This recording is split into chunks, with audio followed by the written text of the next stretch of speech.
Kalau tidak salah begitu. Coaching agenda. Artinya begini, 3 agenda yang akan kita bicarakan ini sesungguhnya Bapak dan Ibu sudah menerima materinya. Pembelajaran agenda 1, pembelajaran agenda 2, pembelajaran agenda 3. Nah, pembelajaran di masing-masing agenda itu sesungguhnya adalah tindak lanjut dari hasil belajar Bapak dan Ibu di MOOC.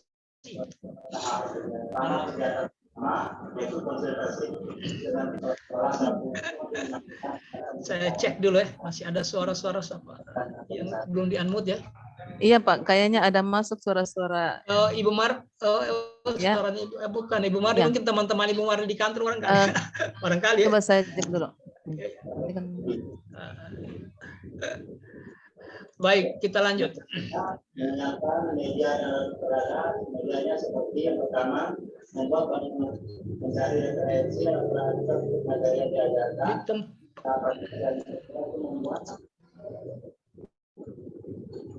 Iya. Baik. Jadi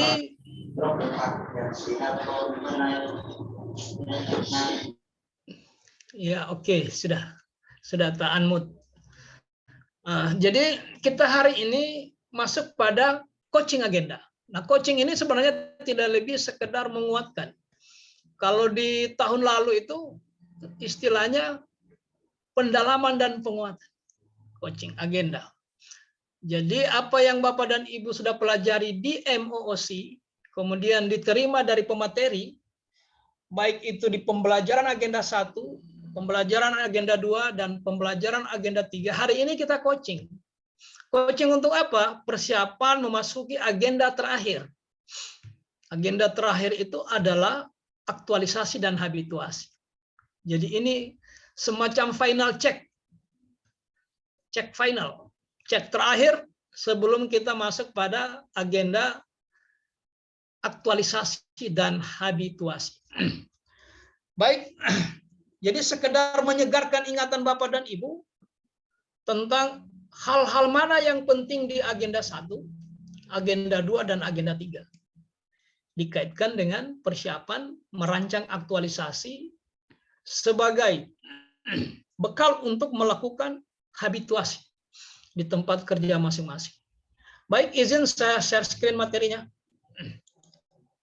Ya.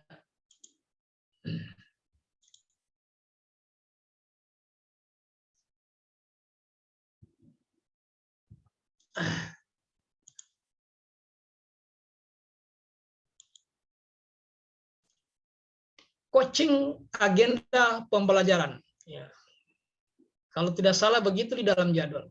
Coaching agenda pembelajaran. Nah, agenda pembelajaran itu ada agenda pembelajaran agenda 1. Apalagi kemarin lagi namanya agenda 1. Siapa yang ingat? Wawasan kebangsaan dan nilai kebangsaan. Nah, ini. Coba dilihat baik-baik ya, agenda itu mata pelatihannya itu. Agendanya itu SPBN, sikap perilaku bela negara. Jadi bedakan itu. Terdiri dari beberapa mapel. Salah satu mapelnya yang Bapak dan Ibu sebut tadi. Ada wawasan kebangsaan dan bela negara, ada isu kontemporer, ada kesiapsiagaan. Itu mapelnya. Mapel itu ditandai dengan modul. Kalau Anda ketemu modul, berarti itu mata pelatihan itu. Pasti mapel dia. Jadi sekali lagi kalau ditanya penguji, apa agenda 1? Supaya mudah diingat, SPBN. Sikap perilaku bela negara. Nama agenda ini, nomenklaturnya tidak berubah. Yang lalu juga begitu. Nah, agenda kedua apa namanya? Ada yang ingat? Nilai-nilai dasar PNS. Ya, nilai-nilai dasar PNS. Ada juga yang bilang ASN. Tidak apa-apalah. Saya kira di banyak bahan tayang, kalau Anda akses kembali ke MOOC, kadang tertulis itu nilai dasar ASN, tapi lebih banyak yang nulis PNS. Kalau menyebut ASN berarti ada P3K di dalamnya. Kalau menyebut PNS ya berarti ya ASN tapi khusus PNS. Tidak apa-apa lah Anda menggunakan mana, tapi saya lebih cenderung menggunakan nilai dasar PNS. Karena kita fokus pada pegawai negeri sipil. Karena sedikit ada perbedaan antara P3K dan PNS. Perbedaan pertama itu P3K tidak latsar. Udah pasti ya, tidak latsar dia. Tidak perajab dia. Kenapa? Karena diterima secara kontrak. Membangun disiplinnya kontrak itu sudah pasal-pasal itu sudah. Nah, kemudian agenda ketiga, ini yang berubah. Agenda 3 berubah dengan yang sebelumnya. Berubah dia. Apa nama agenda 3? Kedudukan dan peran PNS mendukung terwujudnya smart governance. Nah, ini yang kita mau bicarakan ini. Smart governance, salah satunya ya. Baik. Nah, kalau secara sekuensi hubungan pelaksanaan pelatihan ini selama ini kita sudah lalui, saya lupa tanggalnya tapi di jadwal ada. Sikap perilaku bela negara kita sudah lalui, kemudian agenda 2 juga sudah, agenda 3 juga sudah. Ya. Kemudian masuk pada agenda 4 habituasi. Nah, setelah itu kita akan adakan seminar rancangan. Setelah seminar rancangan baru action. Habituasi atau aktualisasi dan habituasi. Kemudian diakhiri dengan begitulah sekuensinya. Perjalanan penyelenggaraan diklat latsar ini atau pelatihan latsar. Nah, kita masuk pada agenda pertama, pembelajaran agenda 1. Apa yang penting diulang di sini? Sebenarnya sudah Bapak dan Ibu sudah pastikan itu. Yang kita bicarakan ini adalah berakhlak. Karena itu yang akan dimuat di rancangan. Tidak bisa tidak, harus muncul di rancangan, wajib. Sekali lagi saya ulangi, mungkin sudah berulang-ulang Bapak dan Ibu sudah relatif bosan mendengar ini. Yang diaktualisasikan itu adalah apa yang diaktualisasikan? Berakhlak. Ya, Nilai-nilai dasar PNS.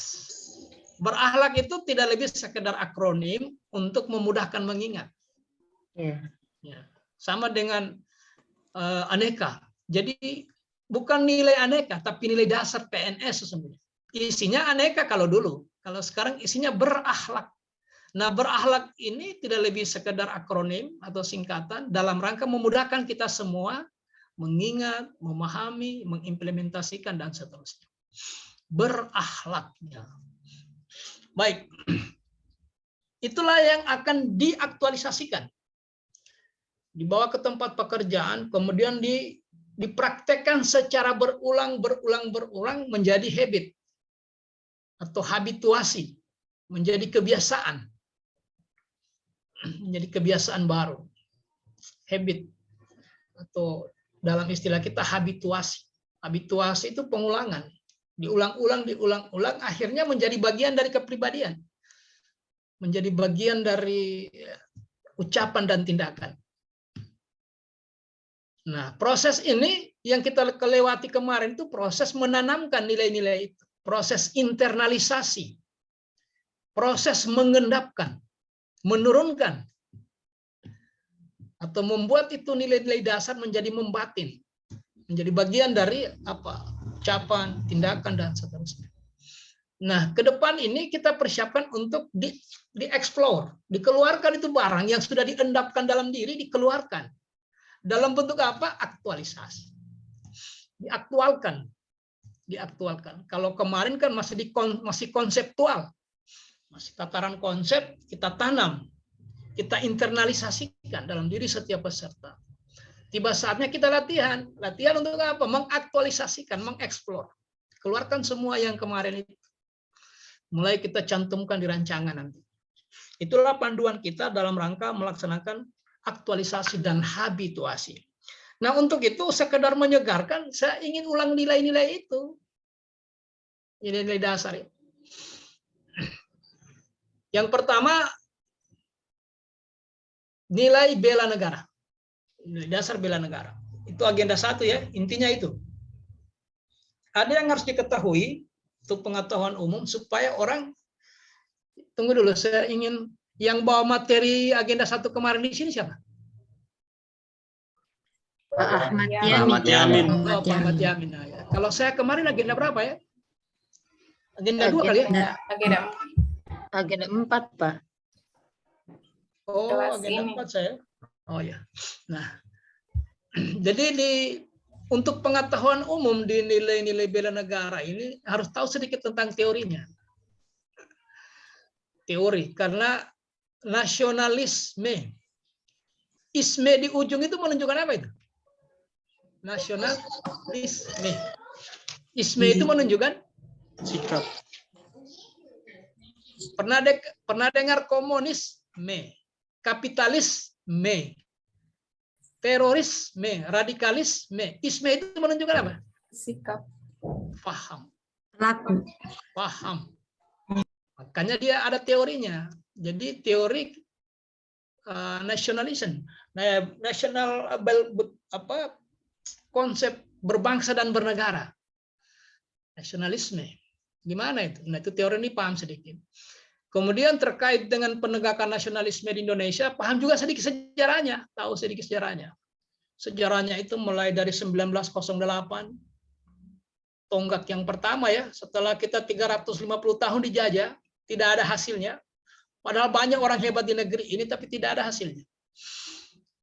Ada Hasanuddin di Makassar, ada Thomas Matulesi di Ambon, ada Patimura sama dengan Thomas Matulesi. Ada Antasari di Kalimantan, ada Imam Bonjol di Sumatera, ada Diponegoro di Jawa, ada Gusti Ngurah Rai di Bali. Nah, terakhir ada Tombolo Tutu di Sulawesi Tengah. Semua orang hebat, konon kabarnya jangankan barang tajam, senjata pun tidak mempan. Cuma persoalannya kenapa kita tidak merdeka? Karena mengandalkan perjuangan kedaerahan. Nah, itulah sejarahnya. Sehingga muncullah tonggak pertama, menyatukan anak bangsa dalam gerakan apa ya? 1908 itu gerakan apa namanya itu? Budi Utomo. Ya, kebangkitan Nasional. Utomo. Jadi pahami sedikit sejarah ini supaya menguatkan kita. Kenapa penting nasionalisme itu? Yang 350 tahun, kalau satu generasi 50 tahun, 7 generasi hilang sia-sia. Tidak ada hasilnya. Nah, ada hasilnya. Kenapa? Karena perjuangan kedaerahan. Pentingnya memahami sejarah. Jadi ada teorinya, bagaimana membangun itu. Kemudian ada regulasinya. Kenapa kita ikut bela negara? Karena ada pasal 30 dalam Undang-Undang Dasar 45 yang menjadikan bela negara itu hak dan kewajiban setiap warga negara. Nah, itu regulasinya. Jadi paling sedikit itu ya, setelah mengikuti Latsar ini, tahu sedikit teorinya, bagaimana teori nasionalisme itu, kehidupan berbangsa dan bernegara. Mana yang ada duluan, bangsa atau negara? Coba, yang duluan ada? Bangsa.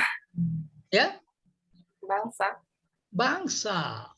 Belum ada Indonesia, sudah ada bangsa Jawa. Sudah ada suku bangsa Bugis. Seterusnya dan seterusnya. Nah, dalam rangka mensintesa itu, karena bangsa ini pasti berbeda-beda. Bahasanya berbeda, budayanya berbeda, agamanya berbeda. Dalam rangka mensintesa perbedaan itu, lahirlah negara. Itu ya sejarah teori ya. Pelajari sedikit itu. Kemudian pahami sedikit sejarahnya. Kemudian baca sedikit aturannya. Dari sanalah akan terbangun motivasi. Karena paham sejarah, dia termotivasi. Muncullah semangat. Nah, semangat inilah yang disebut dengan patriotisme. Nah, gitu ya. Muncul semangat. Kenapa? Orang yang tidak bersemangat itu karena tidak tahu sejarahnya, tidak tahu teorinya, tidak paham regulasinya. Biasa-biasa saja. Orang teriak bela negara, dia biasa-biasa saja. Padahal negara lain, Bapak Ibu, Amerika itu tidak ada satupun negara, tidak ada satupun penduduk yang sehat jasmani dan rohani, yang umurnya 18 tahun ke atas, yang lolos dari bela negara. Tidak ada. Saking pentingnya menjaga negara. Kabarnya, ini hanya kabar, Korea Selatan itu saya pernah dengar, tiap 5 tahun update bela negara. Nah, kita ini kebetulan ikut Latsar, lolos CPNS, itu pun baru beberapa tahun terakhir. Baru sejak dibuatkan Latsar ini, baru bela negara menjadi bagian tidak terpisahkan dari Latsar. Bahkan kalau tidak ada pandemi, diserahkan kepada TNI Polri. Kalau kesiapsiagaan bela negara. Cuma karena pandemi ya, karena darat dikuasai oleh virus, maka kita naik ke udara. Maka hilanglah beberapa pekerjaan-pekerjaan penting. Tapi Anda harus tahu bahwa bela negara itu menjadi sesuatu yang kalau bagi negara lain sangat mahal itu barang. Kendati dibiayai dalam rangka menjaga keutuhan. Jadi semangat itu muncul ketika orang paham teori, sejarah, dan regulasi. Muncullah patriotisme, semangat mempertahankan. Kemudian, nah harus diimplementasikan. Nah, olehnya itu yang penting di agenda 1 ini Bapak Ibu adalah ini ya sekedar ilmunya ya, pengetahuannya, konseptualnya. Nah yang penting ini ya. Oh saya salah sebut ya. Kalau pasal 27 setiap warga negara berhak dan wajib. Kalau pasal 30 ayat 1 tiap warga negara berhak dan wajib ikut dalam usaha pertahanan dan keamanan. Jadi ini kalau pertahanan dan keamanan, kalau Bapak dan Ibu mau memilih profesi sebagai TNI, Angkatan Darat, Udara, Laut, dan seterusnya. Kalau kewajiban itu pasal 27. Ini regulasinya dan seterusnya. Kita tidak bahas lagi. Nah, ini yang penting Bapak Ibu. Saya perlihatkan dulu ya, nanti Bapak dan Ibu menjadi bingung-bingung sendiri. Kalau regulasinya, nilai bela negara itu ada berapa? Nilai bela negara ada berapa? Coba. Kan sudah diajarkan. Ada 5, Pak. 5, itu betul. Di dalam bahan tayang itu 6. Sesungguhnya 5. Coba lihat ini. Lihat kursornya. Lihat kursor saya, lihat. Lihat Ibu ya? Iya, lihat Pak. Ini kan 5 saja. 5 saja kan? Ini juga 5. Ini kan dasar hukumnya Permenhan. Mulai dari Undang-Undang Nomor 3 Pertahanan Negara, kemudian dijabarkan, melahirkan rumusan nilai bela negara itu ada 5. Nah, di bahan tayang itu ada 6. Nah, jangan bingung, yang kita pakai 5, 6 itu kan hanya tambahan motivasi untuk mewujudkan masyarakat yang adil dan makmur. Tapi yang kita pakai 5 ini. Kalau di bahan tayang itu selalu saya lihat 6. Padahal kalau kita kembali ke dasar hukum 5. Oke?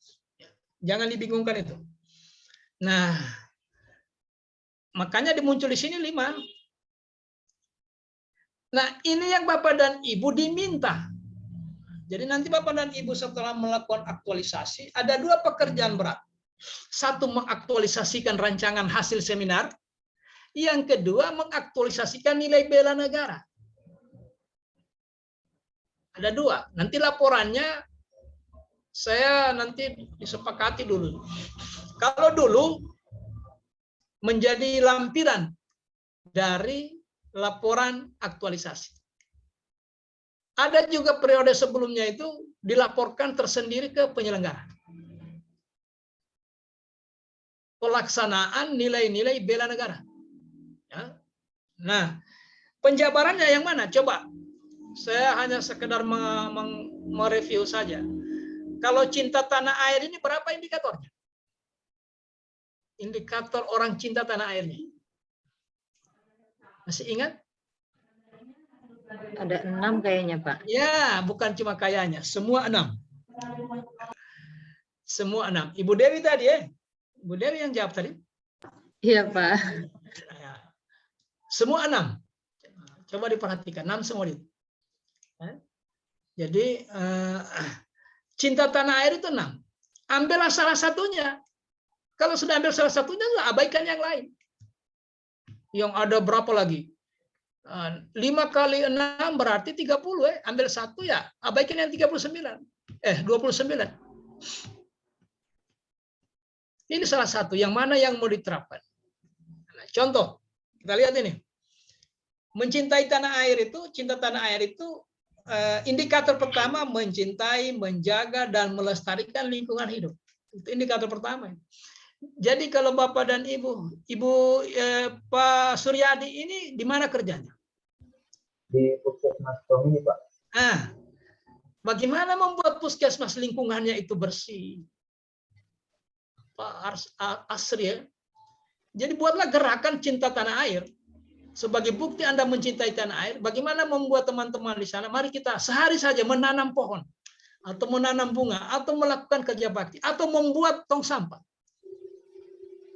Tetapi ini diniatkan ini sebagai bukti bahwa saya cinta tanah air saya.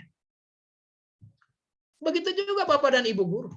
Hayo itu murid, ayo siswa, saya minta hari Sabtu atau hari apa begitu semua bawa alat, kita bikin pagar taman di depan kelas. Tetapi itu penjabaran dari nilai-nilai bela negara. Kita dengan sadar ya menggerakkan diri kita dan orang lain. Inilah bukti bahwa kita cinta tanah air. Kita cinta tanah air. Bikin satu saja. Kalau sudah cocok itu. Kalau tidak menghargai dan menggunakan karya anak bangsa, saya kasih tahu siswa bikin prakarya yang yang local aid, yang muatannya lokal. Lokal kalau di kecamatan apa begitu? Lokal sausu. Bikin prakarya yang ada hubungannya dengan kebersihan, tapi bahannya dari bahan-bahan lokal. Niatnya apa? Tujuannya apa? Dalam rangka mengimplementasikan nilai cinta tanah air. Begitu seterusnya. Makanya saya tidak jelaskan lagi Bapak Ibu. Pilihlah salah satunya. Begitu banyak yang mau dipilih. Terserah kemampuan. Ya. Oke. Misalnya ini ya, mencintai, menjaga, dan melestarikan lingkungan hidup. Nah ini potretnya Bapak. Coba lihat. Pak Yamin mungkin sudah kasih lihat foto ini. Coba lihat. Kita yang teriak-teriak cinta tanah air begini modelnya. Oh, kita paling kalau ceramah cinta tanah air, wah kita paling depan. Begini realitasnya. Orang diam-diam, inilah bukti bahwa dia cinta tanah air. Diam-diam. Jadi Ibu Dede nggak usah kita dalam diam kita bekerja, tetapi kita sadar membersihkan lingkungan rumah itu karena kita cinta tanah air. Nggak usah bicara dengan orang. Di depan puskesmas yang kotor itu karena kita yang paham. Tidak mungkin kita mau ceramah lagi. Yang paham mulai bergerak. Dalam diam kita bekerja sebagai bukti bahwa kita cinta Indonesia. Daripada ceramah kiri kanan, nggak usah. Jadi pulang ini mulai dari kamar. Bersihkan kamar itu. Itu bukti. Keluar dari rumah coba lihat. Walaupun itu tempat coach. Tapi kan enak kalau semua orang sudah berpikir seperti itu di puskesmas, di sekolah, semua berpikir karena dia paham. Nah, coba bayangkan ini orang, Pak. Saya yakin Pak dia tidak tahu bahwa kebersihan itu sebagian dari iman. Saya tahu, dia tidak paham. Yang di negara ini maksud saya, dia tidak paham bahwa kebersihan itu sebagian dari iman. Tapi dia cinta tanah airnya. Nah, olehnya itu. Bagaimana caranya kita cinta tanah air? Seperti ini kehidupan kita. Begitu seterusnya. Jadi mulai sekarang, setelah pulang nanti, bikin rancang itu kegiatan sebagai bukti bahwa kita mencintai tanah air. Oke, itu pesan pentingnya dari agenda 1. Kita tinggalkan ya. Jadi Bapak tinggal pilih ini. Ini juga ada 6. Sadar berbangsa dan bernegara. Silakan. Pilih mana yang bisa. Ini juga ada 6. Dan seterusnya, dan seterusnya, dan seterusnya ya. Nah, kesadaran bela negara itu bisa saja kalau kita lihat item-item yang ada itu bisa dalam bentuk menjadi bagian dari Siskamling. Menjadi dari bagian Siskamling bukan berarti Bapak dan Ibu Baronda, bukan. Sistemnya, bagaimana membangun sistemnya? Siskamling kan sistem. Bagaimana supaya pasien itu merasa nyaman, tidak merasa apa? Kok tiba-tiba HP hilang? Gimana sistem keamanannya ini? Sistem keamanannya pengunjung hilang anunya. Berarti sistemnya yang tidak benar itu. Sistem keamanannya. Tidak Bapak dan Ibu harus jaga malam bawa parang bawa ronda di rumah sakit. Tidak. Kita orang cerdas. Coba bikin sistem pengamanan lingkungan mulai dari unit kerja terkecil di mana kita bekerja hari-hari. Pastikan semua milik siswa itu aman. Gimana caranya? Tidak ada lagi siswa berpikir kalau Bapak dan Ibu di SMA, SMP kan kalau tidak salah, kalau siswa SMP, SMA itu sudah boleh bawa motor kan? Nggak tahu lah, nggak tahu sekarang. Kalau seandainya sudah boleh bawa motor, coba ciptakan sistem keamanan lingkungannya. Sehingga anak-anak tidak berpikir. Bicarakan yang kepala sekolah, bagaimana Pak kalau kita pasang kawat di sana Pak, sehingga motor itu dengan sendirinya terarah ke satu tempat. Bagaimana Pak kalau satpamnya ini kita robah anunya Pak, posnya, jangan di sana. Nyaris tidak ada manfaatnya, karena dia di belakang, orang masuk dari depan, atau orang cenderung masuknya dari samping. Karena dari samping itu pos monyet satpam ini. Sistemnya yang dibangun. Kemudian membantu korban bencana. Nah, bagaimana ini korban bencana? Salah satu hari ini yang lagi, ya meskipun kita bersyukur dia sudah menurun, COVID. Bagaimana orang peduli? Misalnya ada siswa atau orang tuanya, atau tetangganya, atau keluarganya. Kita membangun semangat di kalangan siswa itu. Membantu korban. Atau buatlah kegiatan-kegiatan P3K. Nah gitu ya, kalau guru ya. Itu aja dilaporkan. Susun dulu pekerjaannya, kemudian aktualisasikan itu. Sebenarnya siswa juga itu harus dipahamkan bahwa kita ini sedang membangun salah satu nilai bela negara, kesadaran. Salah satu kesadaran berbela negara. Begitu seterusnya, tinggal dipilih. Ini saya kutip dari nilai-nilai itu, kira-kira kalau dikonkretkan ada beberapa kegiatan, antara lain ya. Sekali lagi Bapak dan Ibu tinggal milih saja. Nah, sekarang kita masuk pada agenda 2. Apa yang penting di agenda 2? Nah, ini nanti rencananya. Saya kira mungkin Pak Yamin sudah sampaikan. Ini formatnya. Nilai bela negaranya misalnya cinta tanah air. Indikatornya menjaga kelestarian lingkungan. Menjaga kelestarian dan kebersihan lingkungan. Oke, satu saja. Aksinya apa? Nah, aksinya bikin 1, 2. Di mana itu? Waktunya, bukti fisiknya. Kemudian mentor paraf.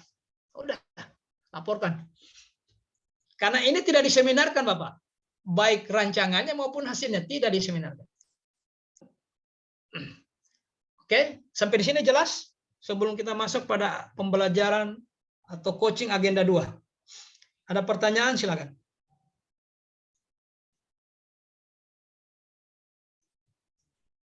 Ada pertanyaan, Bapak? Untuk agenda, coaching agenda 1 saya anggap sudah tuntas. Tapi kalau ada yang tercecer, silakan. Apa yang mau dipertanyakan?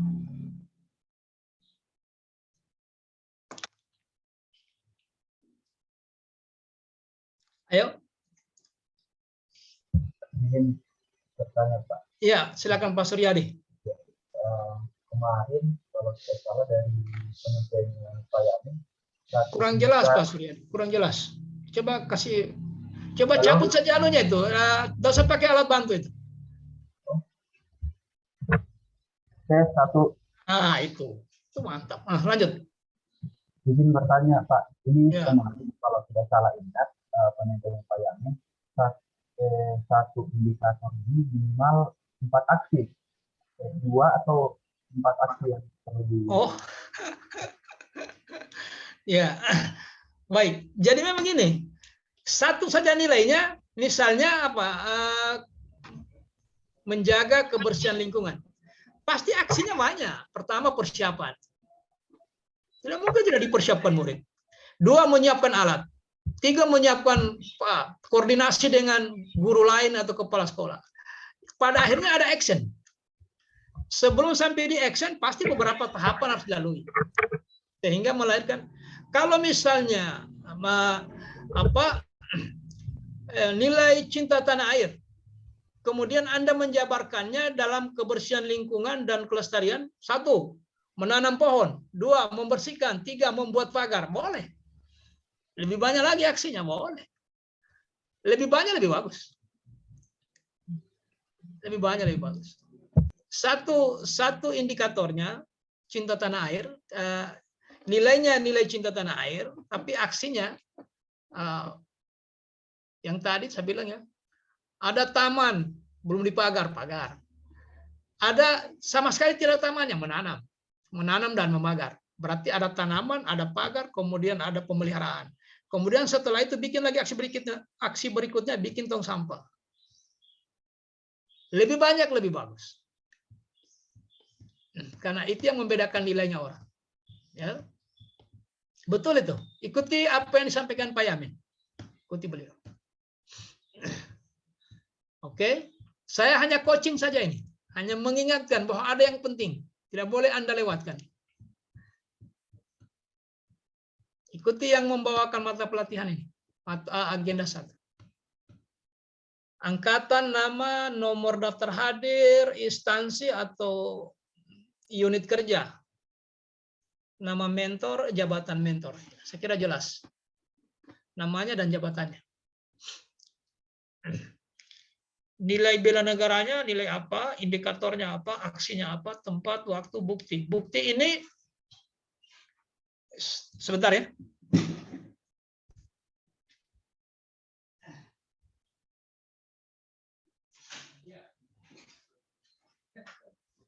Biasa kalau dengan laser.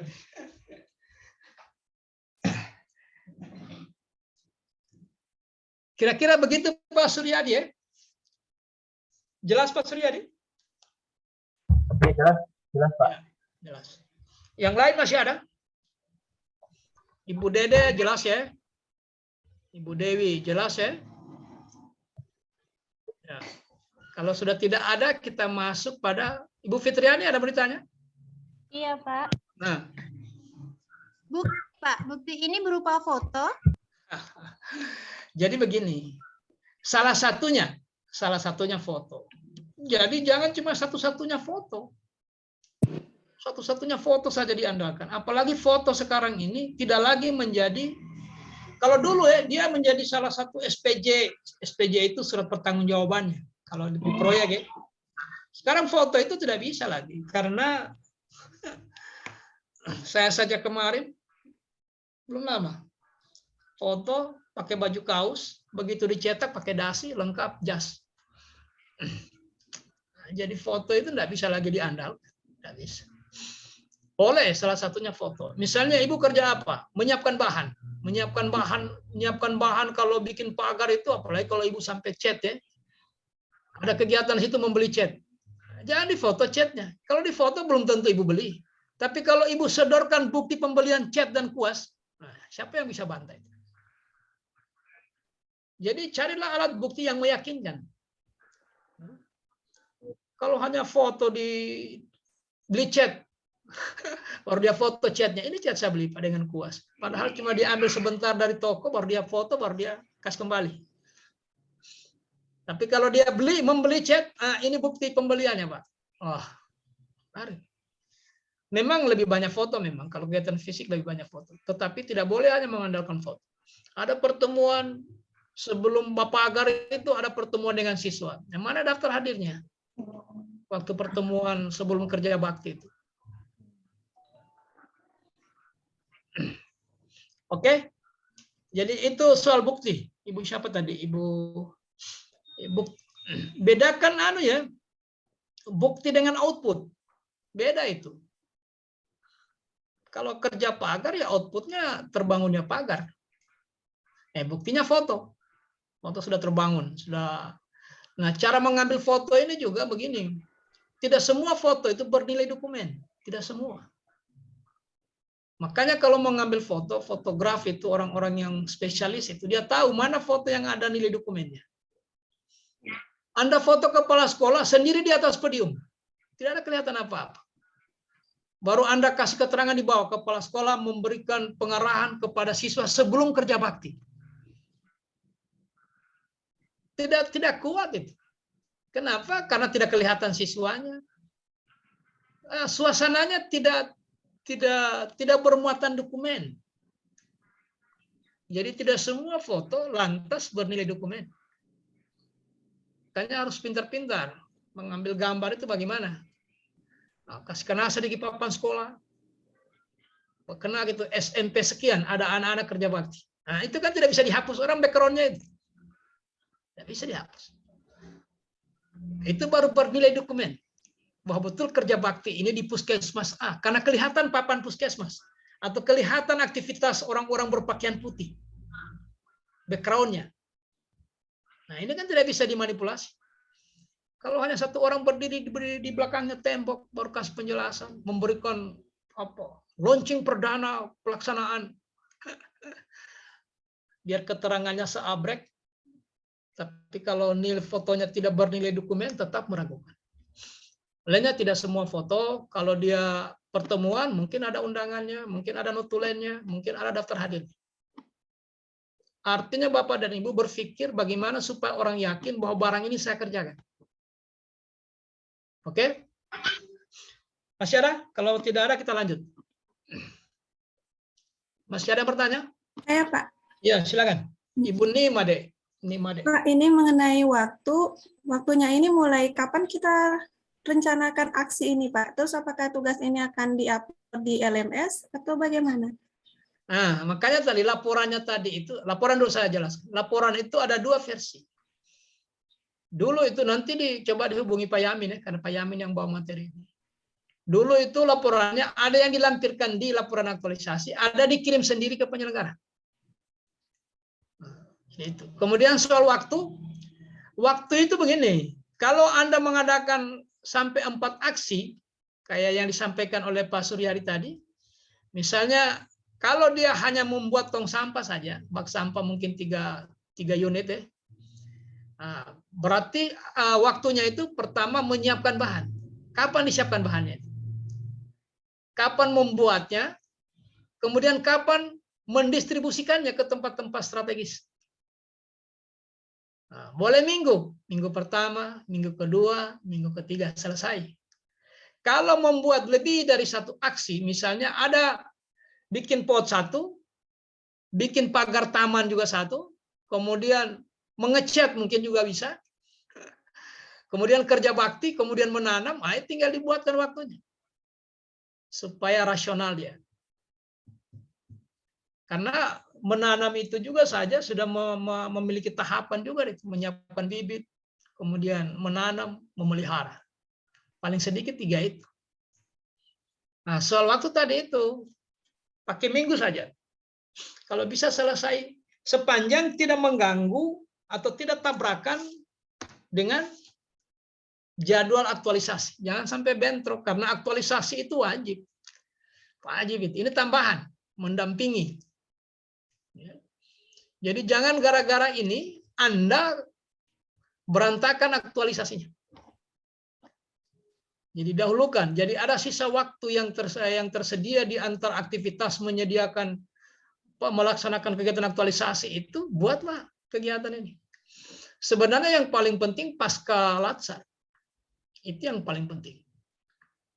Pasca latsar bagaimana selaku guru, selaku PNS sudah memiliki nilai cinta tanah air. Gimana cara mengimplementasikannya? Jadi soal waktu begitu minggu Ibu Made. Iya, Pak. Minggu.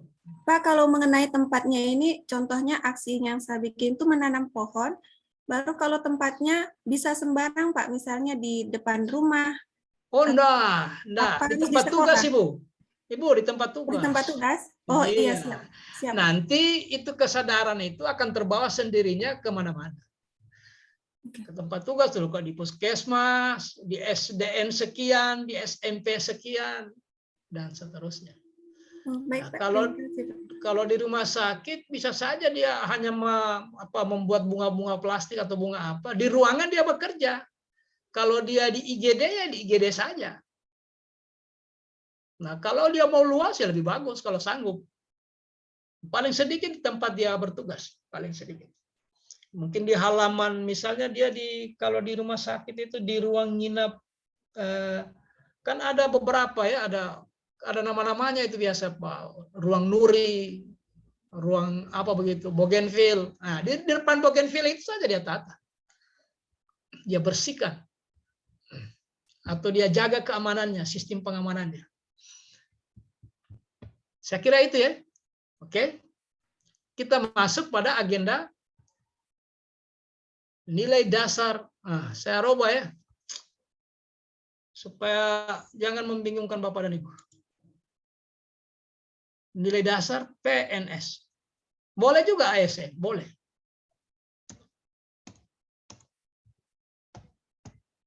PNS.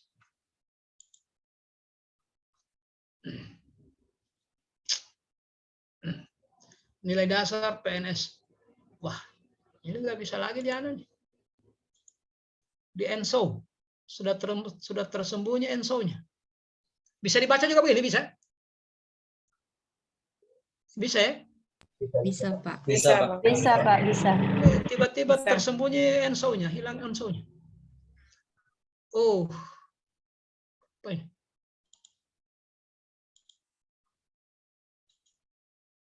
Ya.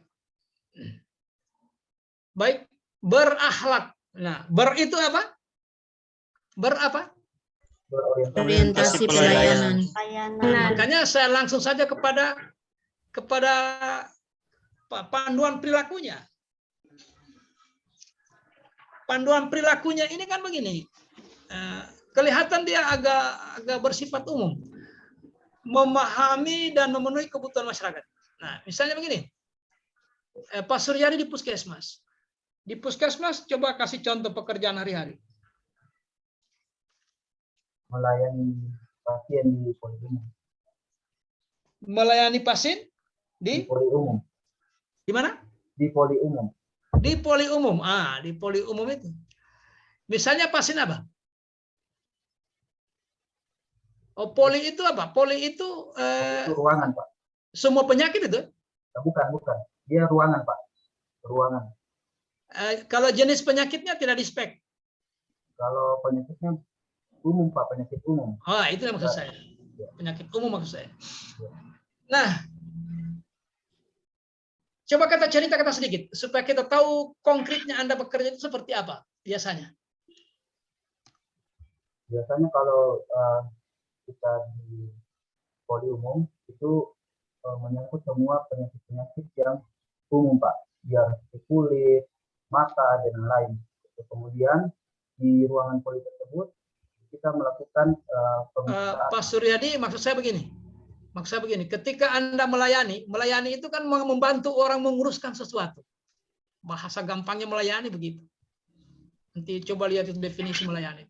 Nah, ketika ada pasien A datang, bagaimana kejadian sehari-harinya? Faktanya bagaimana? Ada pasien satu orang datang ke Bapak. Nah, lantas bagaimana kejadian hari-hari? Kejadian hari-hari dari Tugas Anda di poli umum tadi. biasanya melakukan ini, Pak, anamnesis, bertanya ke pasien keluhannya apa. Oh, mengeluh langsung ke Bapak ya? Iya, Pak. Oh, Bapak apa? Perawat atau apa? Dokter, Pak. Oh, dokter. Oh, astagfirullah. Jadi Pak Suryadi begini. Ketika pasien itu saya kira bukan pasien yang menyampaikan, Bapak yang bertanya. Iya, bertanya. Iya, anamnesis namanya, Pak. Ya. Nah, kira-kira masuk nilai pertama itu. Panduan perilaku pertama. Iya, Pak. Masuk karena Bapak memahami kebutuhan orang yang dilayani. Nah, seperti itu maksudnya. Makanya tidak setiap nilai dasar ini akan masuk di setiap pekerjaan. Tidak semua. Misalnya menanam pohon, tidak mungkin memahami kebutuhan pohon. Tidak mungkin kan? Jadi Bapak dan Ibu diminta pertama memahami nilai dasar, yang kedua tahu betul pekerjaan. Sehingga dengan mudah mengintegrasikan antara nilai dasar dengan pekerjaan. Itu contoh ya, contoh saya dari Pak Suryadi tadi. Saya kira yang lain tidak perlu saya tanya lagi. Dengan melihat contoh itu sudah tertangkap, tinggal kita bawa ke tempat tugas kita masing-masing. Fakta yang kita lakukan. Apa yang kita lakukan di sana? Ya. fakta. Apa yang kita kerjakan de facto, bukan de jure, bukan di atas kertas, tidak. Yang sudah kita lakukan selama orientasi lebih kurang 1 tahun. Kemudian ramah. Nah, apa perlu Pak Dokter? Iya betul Pak. Iya, masuk. Informed Masuk. consent namanya. Jadi masuk. Jadi ketika melakukan kegiatan amnesia, apa? Anamnesis. Anamnesis. Anamnesis. Amnesis. Anamnesis Pak. Anamnesis. Oh, iya. Anamnesis. Kalau di pendidikan apa? Apresepsi ya. Kalau di guru ya. Kalau guru, mana guru? Mana ibu guru? Pak guru. Ah iya. Ada istilah apa? Apresepsi ya. Persepsi. Sama dengan Pak Dokter punya itu. Sama dengan Pak Dokter punya. Kita ingin mendiagnosa apa? Sampai di mana pemahaman siswa sebelum kita lanjut. Nah, sama dengan itu. Jadi pertama dia harus dalam rangka memahami. Dalam rangka memahami, kemudian dengan maksud untuk memenuhi. Kalau memang bisa dipenuhi ya. Kemudian ramah, cekatan, penting sudah masuk itu. Kemudian apa? Melakukan perbaikan tiada henti. Nah, ini belum tentu ya. Melakukan perbaikan tiada henti itu adalah inovasi. Bahasa lain dari inovasi. Selalu memperbaiki, selalu diperbaiki. Jadi tinggal Bapak dan Ibu memahami nilai-nilai dasar ini, kemudian menyusun pekerjaan yang akan dituangkan ke dalam rancangan, kemudian mengintegrasikan. Bahasa lainnya apa? Mencantolkan. Sebenarnya tidak sekedar dicantolkan. Kalau diintegrasikan itu diintegrasikan, disatukan. Integrasi, kebalikannya disintegrasi. Jangan sampai lepas. Diintegrasikan. Kalau istilah saya ya, diintegrasikan. Supaya dia menyatu. Inilah berorientasi pelayanan. 3 panduan perilakunya. Nah, 2 ini saya pastikan masuk di pekerjaannya Pak Dokter. 2. Untuk nilai ber. Nilai ber. Nah, coba kita lihat kata nilai akuntabel. Nah, ini ada penjelasan di sini. Nah, saya kira materi ini sudah ada di orientasi pelayanan itu, tidak usah, yang singkat-singkat saja. Akuntabel, melaksanakan tugas dengan jujur. Masuk. Makanya semakin banyak nilai yang Anda integrasikan di setiap tahapan kegiatan, itu menunjukkan Bapak dan Ibu sangat memahami nilai. Memang pekerjaannya berat, tapi nilainya tinggi. Pekerjaannya berat. Karena semua nilai yang relevan harus dimasukkan. Dengan demikian mengirim pesan padat ke penguji bahwa Bapak dan Ibu sangat memahami nilai dasar. Jangan karena sudah capek, mohon maaf ya, karena sudah malas, sudah 1 saja. Tidak bisa. Nanti penguji yang tanya, Pak, waktu melakukan diagnosa pasien itu kenapa tidak masuk nilai jujur? Coba. Nah, kira-kira begitu ya. Anda tidak masukkan nilai jujur, apa alasannya? Kita masukkan juga ditanya, apa hubungannya nilai jujur dengan mendiagnosa pasien? Nah, nanti dijelaskan. Gitu ya.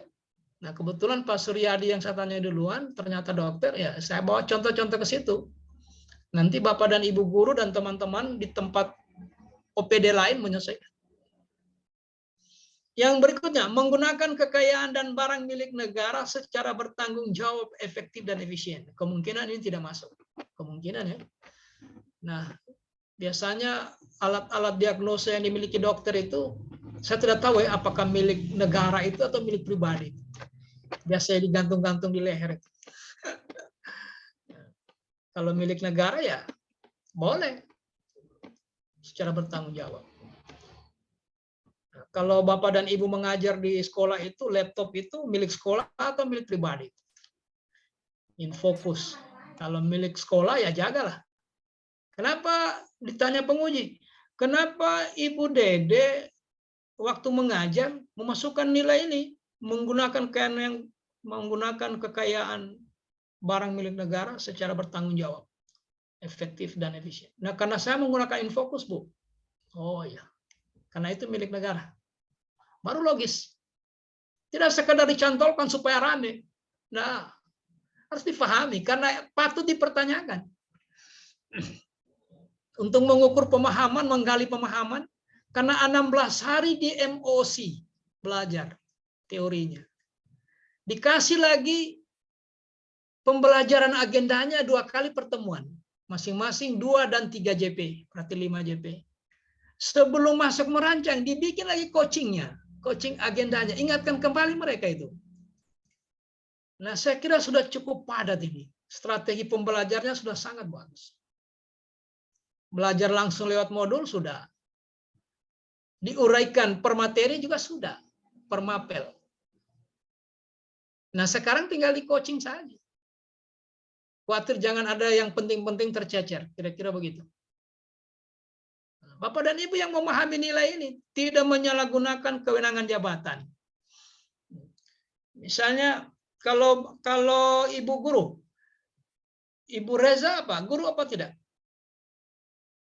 Guru, Pak. Nah, kalau Ibu Reza waktu menilai siswa, memberikan nilai, memasukkan nilai ke rapor. Iya, Pak, sesuai Kira-kira, dengan ya. Iya, Pak, Nilai sesuai mana yang dengan masuk? nilai. Oh ya. Ya. Di antara 3 itu. Iya, Pak, bagaimana, Pak? Kalau Ibu memberikan nilai kepada siswa, mengisi rapornya, sudah ujian, sudah ulangan atau apa, di antara 3 nilai di akuntabel ini nilai mana yang masuk? Iya, melaksanakan tugas dengan jujur. Jujur, oke. Saya sesuai Ya. dengan yang diberikan. Ya. Selain itu apa lagi? Bertanggung jawab, tidak menyalahgunakan kewenangan jabatan juga. Jangan menyalahgunakan. Itu yang saya mau tunggu. Ya. Ya, jangan sampai karena nasibnya anak-anak di tangannya Ibu, Anda salah gunakan kewenangan itu. Iya, Pak. Karena ada latar belakang, karena kebetulan orang tuanya tetangga pernah. Ini kan sudah menyalahgunakan, memanfaatkan jabatan untuk tujuan sendiri, ya, tujuan pribadi. Itu namanya apa? Konflik kepentingan antara kepentingan jabatan dengan kepentingan yang lain, terjadi konflik. Oke? Nah, yang berikutnya apa ini? Kompeten, meningkatkan kompetensi untuk menjawab tantangan yang selalu berubah. Nah, jangan juga langsung dimasukkan. Waktu memberi nilai ke siswa atau mendiagnosa penyakit pasien, meningkatkan kompetensi diri untuk apa relevansinya? Pasti tidak ada relevansinya. Ada. Tidak tahulah, kalau bisa dihubungkan silakan. Membantu orang lain belajar. Ini pasti. Tetapi begini, pada saat mana Ibu guru memasukkan itu? Pada saat mana? Pada saat menyusun RPP kan tidak perlu masuk nilai itu. Karena tidak relevan. Tidak ada relevansinya menyusun RPP, masuk nilai membantu orang lain belajar. Tidak. Nah, ada saatnya nilai itu tidak bisa masuk. Makanya tidak semua nilai itu harus masuk. Ya, itu satu. Yang kedua, tidak harus dia berurutan sesuai dengan singkatannya. Harus berorientasi pelayanan dulu, baru berakuntabel, baru kompeten. Enggak. Karena begitu dia bekerja, nilai itu akan masuk dengan sendirinya sesuai dengan sifat atau jenis pekerjaan. Sesuai dengan jenis dan sifat pekerjaan. Makanya saya katakan, selalu saya ulangi, 2 hal yang penting. Ketika mengintegrasikan nilai dasar PNS ke setiap tahapan pekerjaan adalah, yang pertama, dia paham nilai-nilai dasar PNS. Yang kedua, dia kuasai pekerjaan. Nah, dengan sendirinya nanti nilai ini tidak perlu lagi diingat, saya mau terapkan nilai ini. Tidak. Karena sudah terbiasa, maka hadir dengan sendirinya. Begitu dia dibenturkan dengan pekerjaan, muncul dengan sendirinya nilai dasar itu menuntun dia. Ini harus bertanggung jawab, Pak. Karena ini soal nasibnya anak-anak. Kira-kira begitu ya. Ini pekerjaan harus hati-hati ini Pak. Karena ini operasi ini. Nyawanya orang ini. Muncul dengan sendirinya nilai. Dan sebagian besar nilai ini Bapak dan Ibu sudah praktekkan. Sebagian besar. Gitu ya. Berikutnya, melaksanakan tugas dengan kualitas terbaik. Nah, ini hampir semua pekerjaan masuk ya. Selalu kita berpikir kualitas terbaik.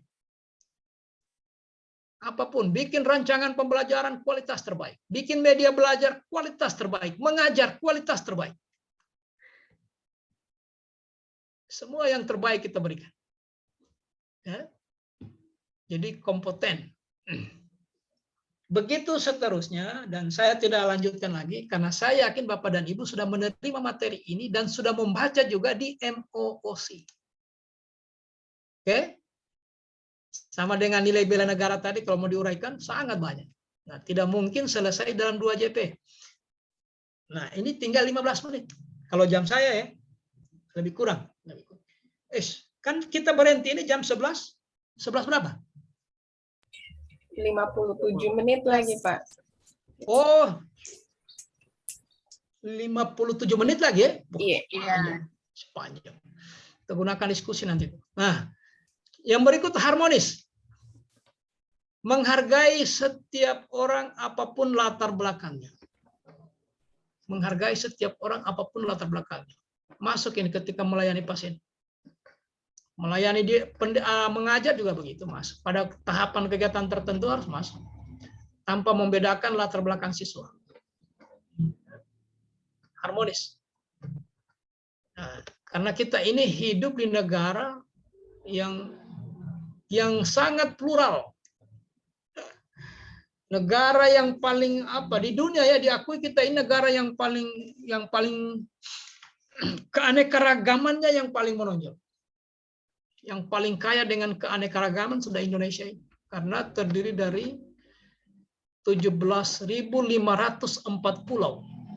Karena kita hidup di pulau yang berbeda dengan jarak yang cukup jauh dalam rentang waktu yang cukup lama sehingga melahirkan bahasa atau sastra lisan yang berbeda. Melahirkan tradisi dan budaya berbeda, bahkan melahirkan keyakinan-keyakinan yang berbeda. Karena kita hidup di 517, nah tidak semua pulau itu berpenghuni, ya, tidak semua. Nah, karena dipisahkan jarak yang jauh dalam rentang waktu yang lama, maka bedalah istilah kita menyebut air dengan mereka yang di Jawa Barat. Di Jawa Barat kalau menyebut air apa?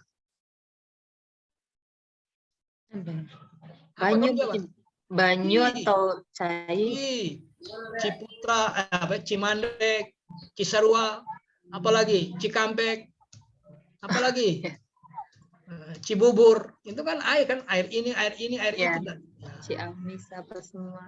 Kalau yang di kita di Sulawesi ada yang menyebut Ogo, Ogo Mojolo, Ogo Tinubu, Ogo apa lagi? Ogo Gasang, Ogo dan Ogo yang lain. Kenapa berbeda? Karena kita terpisah oleh pulau dalam rentang waktu yang sangat lama dengan jarak yang cukup jauh. Tidak ada komunikasi antara orang di Parigi dengan orang di Jawa Barat. Akhirnya lahir sendiri sastra lisannya. Sastra lisan itu bahasa. Kalau kita menyebut api apa ya? Kalau menyebut gunung apa? Berbeda. Makanya nilai apa tadi ini? Mana tadi nilai? Menghargai setiap orang apapun latar belakang. Karena memang kita ditakdirkan berbeda. Dan inilah negara yang paling plural. Keanekaragamannya luar biasa. Beda dengan bangsa-bangsa lain. Coba lihat. Kalau di Inggris itu berapa bangsa di sana? Berapa bangsa di Inggris? Di negara Inggris itu ada berapa bangsanya? Satu saja. Suku bangsa Inggris. Makanya tidak mungkin terjadi ada orang Inggris tidak bisa berbahasa Inggris. Tidak mungkin terjadi. Karena suku bangsanya cuma satu. Tapi kalau di Indonesia, fakta. masih banyak orang Indonesia yang tidak bisa bahasa Indonesia. Fakta itu. Coba cek di kampung-kampung di Sulawesi Selatan, di Jawa sana, di pelosok-pelosok. Yang umur-umur 60 ke atas, masih banyak sekali yang tidak bisa bahasa Indonesia. Makanya orang Eropa bingung. Kok orang Indonesia tidak bisa bahasa Indonesia ya? Bagaimana itu? Bingung apa tidak itu? Bingung. Tapi kalau orang paham, Indonesia itu negara yang sangat beraneka ragam. Jadi kesimpulannya, orang di Inggris itu, dia satu negara yang dia urus satu bangsa. Gampang. Gampang. Amerika itu kan negara yang ditemukan oleh siapa yang menemukan benua Amerika? Yang pertama kali menemukan benua Amerika? Amerigo Vespucci. Bukan Columbus. Columbus. Jadi makanya ya, kalau penemuan itu tidak menjadi hak milik, dia hanya diakui sebagai hak paten, tidak boleh jadi hak milik. Kalau penemuan itu jadi hak milik, maka orang terkaya di dunia ini adalah cucunya Columbus. Karena benua Amerika itu menjadi miliknya mereka. Semua orang yang tinggal di situ harus sewa. Makanya penemuan itu tidak menjadi hak milik. Tidak boleh menjadi hak milik. Kalau jadi hak milik, wah. Bayangkan kita bahas sewa pergi tinggal di Amerika, bahas sewa dengan cucunya Columbus. Karena neneknya yang temukan. Makanya bukan hak milik. Nah, di Amerika itu, orang Inggris juga yang eksodus ke sana. Makanya bahasanya bahasa Inggris. Begitu juga di Jazirah Arab. Satu negara memikul satu bangsa, ya bangsa Arab. Itu pun dibagi-bagi. Ada yang dipikul oleh Mesir, ada yang diurus oleh Saudi Arabia, ada yang diurus Bahrain, dan seterusnya, dan seterusnya. Jadi satu bangsa diurus beberapa negara. Kita ini tidak. Banyak bangsa diurus satu negara. Itu kebalikannya. Makanya kita negara yang paling plural. Nah, olehnya itu dalam pelayanan publik, salah satu nilai harmonis yang harus dipegang, yang harus diinternalisasikan, kemudian diaktualisasikan adalah menghargai setiap orang apapun latar belakang. Apapun latar belakang. Latar belakang politik. Oh, dia bukan partai pengusung, Pak. Bapaknya saya tahu. Tidak ada hubungannya partai dengan pelayanan publik. Tidak ada. Mau Golkar, mau PDI, mau apa, tidak ada hubungannya. Pak, dia ini Pak, suku ini Pak. Tidak ada hubungannya suku dengan pelayanan publik. Ada.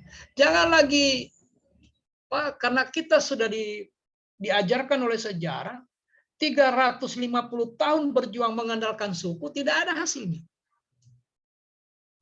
Tidak ada hasilnya. Jangan lagi dibawa-bawa lagi suku lagi dalam pelayanan publik kita. Tidak ada gunanya. Yang kedua, sikap menolong orang lain. Menolong orang lain. Menolong orang lain. Coba kalau di samping Pak Suryadi, siapa lagi yang dari medis? Ada lagi yang dari medis di luar Pak Suryadi?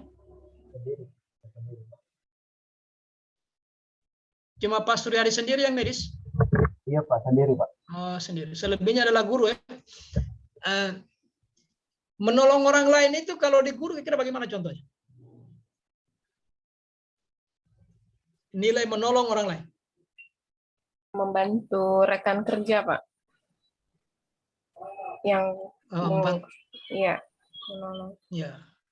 Misalnya berikan sumbangan. Kalau membantu ya. Kalau membantu siswa yang kesulitan? Ya, termasuk itu? Termasuk, Pak. Nah, yang pertama itu betul, Ibu. Kalau yang terakhir ini, saya kira kalau menurut saya itu tidak termasuk. Kalau dia kesulitan dalam belajar, Pak, biasa datang meminta bimbingan, tidak termasuk. Oh, itu masuk. Kalau itu Anda gunakan di luar jam mengajar Anda? Iya, masuk. Di luar jam mengajar. Oh, boleh. Itu termasuk menolong itu. Kalau saat melaksanakan tugas itu memang tanggung jawab karena kita digaji di situ. Iya. Hari ini saya tolong Pak Suryadi, begini caranya membuat rancangan itu, Pak, begini. Nah, saya tidak menolong karena saya dibayar ini. Itu tanggung jawab saya. itu bukan dalam konteks menolong. Yang menolong tadi itu ketika siswa matematikanya untuk pecahan ya, setengah mati betul dia kalau pecahan. Ibu bimbing khusus dia di luar jam, panggil dia ke ruang guru. Nah, nanti kalau sudah pulang anunya kau ke sana dulu. Karena dia yang paling susah menghitungnya. Kira-kira begitu. Yang berikutnya membangun lingkungan kerja yang kondusif. Nah, ini juga ekstra hati-hati. Kapan dia masuk? Kapan dia masuk? Di pekerjaan mana dia masuk? Saya kira itu ya, harmonis. Sekedar saja, mengulang-ulang apa yang sudah pernah dijelaskan oleh Pak siapa kemarin ini? Pak Yamin. Pak Muhtar. Pak Muhtar. Terus. Jadi apa yang dijelaskan Pak Muhtar saya ulang-ulang. Karena sama saja materinya ini. Nanti ada tabelnya, ada tabel, ya isinya juga sama. Ada orang menampilkan dalam bentuk tabel, tapi isinya juga ini sama. Definisi, kalimat afirmasi ini, kalimat apa yang maksudnya ini? Afirmasi. Apa maksudnya afirmasi? Kalimat yang menguatkan, yang menjadi penguat. Kami saling peduli dan menghargai perbedaan. Itu kalimat penguatnya itu. Selalu dihadirkan itu. Bahwa kami saling peduli dan menghargai perbedaan. Itu kalimat afirmasinya. Kata kuncinya peduli, kemudian ada perbedaan, kemudian ada selaras. Ada perbedaan, ada keselarasan. Kenapa kita berbeda? Karena kita memang ditakdirkan berbeda. Maunya siapa kita berbeda? Tidak ada seorang pun yang merencanakan itu. Jadi tiba-tiba saja kita menerima fakta bahwa Indonesia ini adalah negara kepulauan. Maka disebut Nusantara. Nusa itu pulau. Kemudian pakai kata antara. Jadi di antara pulau. Itulah ciri negara Indonesia, Nusantara. Negara yang terdiri dari antara pulau-pulau. Nah, pertanyaannya siapa yang menciptakan pulau-pulau itu? Adakah ahli yang pernah mengaku dia yang menciptakan pulau-pulau itu? Nah, tercipta dengan sendirinya karena walaupun diilmiahkan dia, karena ini proses pemanasan bumi, Pak, pemanasan global, kemudian mencair es, sehingga daratan. Pada akhirnya kita sampai pada kesimpulan itu takdir. Kan pertanyaannya siapa yang membuat terjadinya pemanasan global itu? Nah, jadi itu kehendak Tuhan itu, Pak, kalau pulau itu. Walaupun Anda tidak inginkan, tapi Tuhan menghendaki. Olehnya, maka terjadi perbedaan karena perbedaan tempat tinggal. Karena kita dipisahkan geografis. Andaikan kita ini terhubung semua, kayak Amerika itu. Amerika itu, Bapak. Makanya mobil-mobil yang CC berapa itu, Pak? Ditemukan di Amerika karena dia mampu merangkai pulau. Dia dari daratan, lebih banyak daratan ketimbang pulau. Makanya mobil-mobil dari Amerika itu kayak WOA, kayak mobil-mobil apa dari Amerika itu yang memang didesain untuk lari berjam-jam, berpuluh-puluh jam tidak apa. Ada sedan Ford dulu ya, sedan Ford itu Amerika juga itu. Kenapa? Karena memang daratannya sambung menyambung. Nah, kalau kita ini yang cukup ya 1.500 cc sudah cukup. Karena kalau kita mau ke Banggai Kepulauan sampai di Luwuk, masuk lagi di feri. Potong lagi. Nggak kerja lagi mesin. Kenapa? Karena kepulauan. Maka cukuplah Avanza, boleh sudah. Karena 2 kali injak gas, istirahat mobil. Kenapa? Karena kepulauan. Meskipun kepulauan, kita negara besar, Bapak.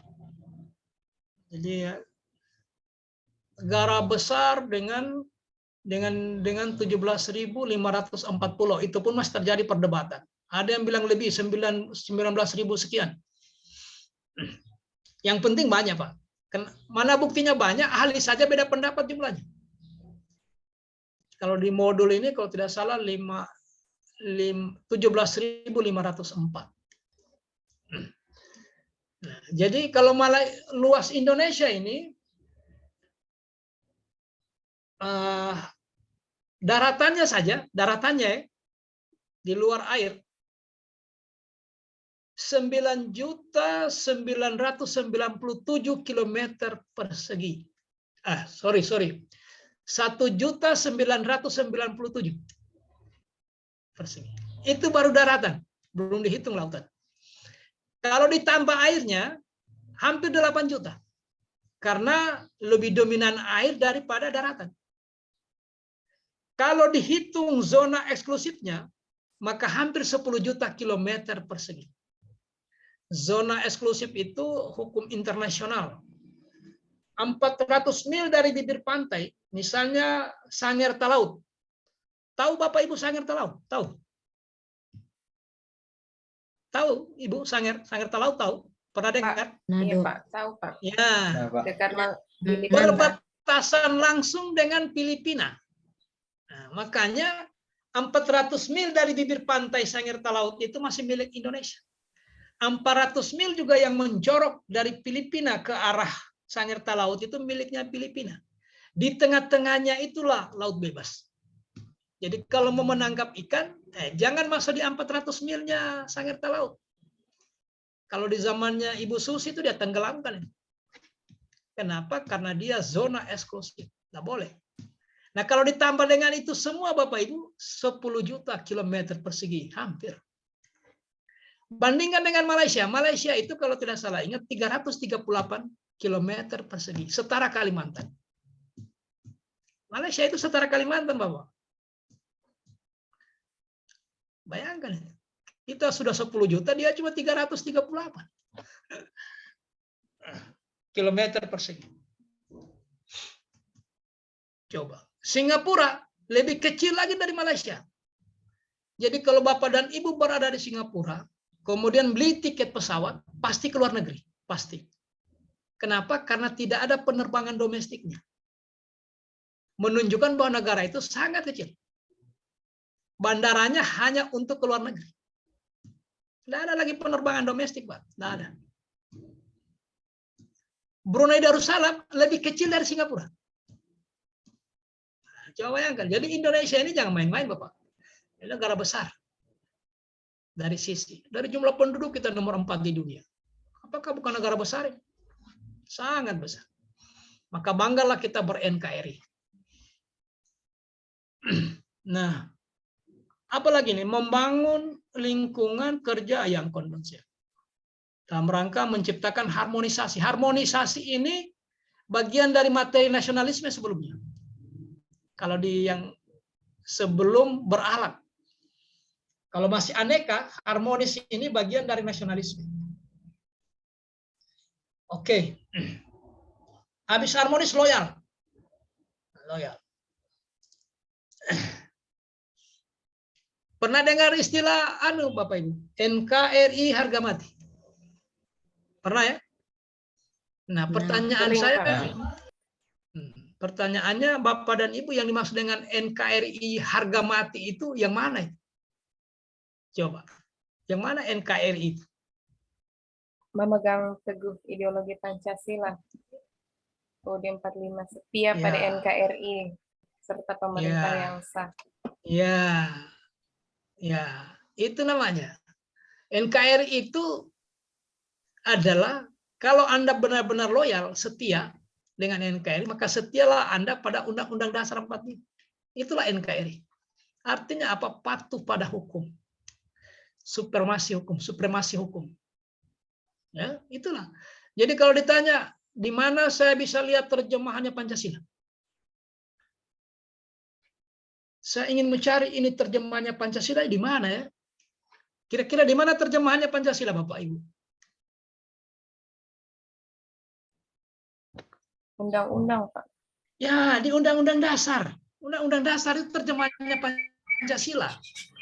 Bagaimana kita berekonomi di Indonesia? Lihat Undang-Undang Dasar. Bagaimana kita menjalankan agama? Lihat pasal-pasal yang terkait dengan agama.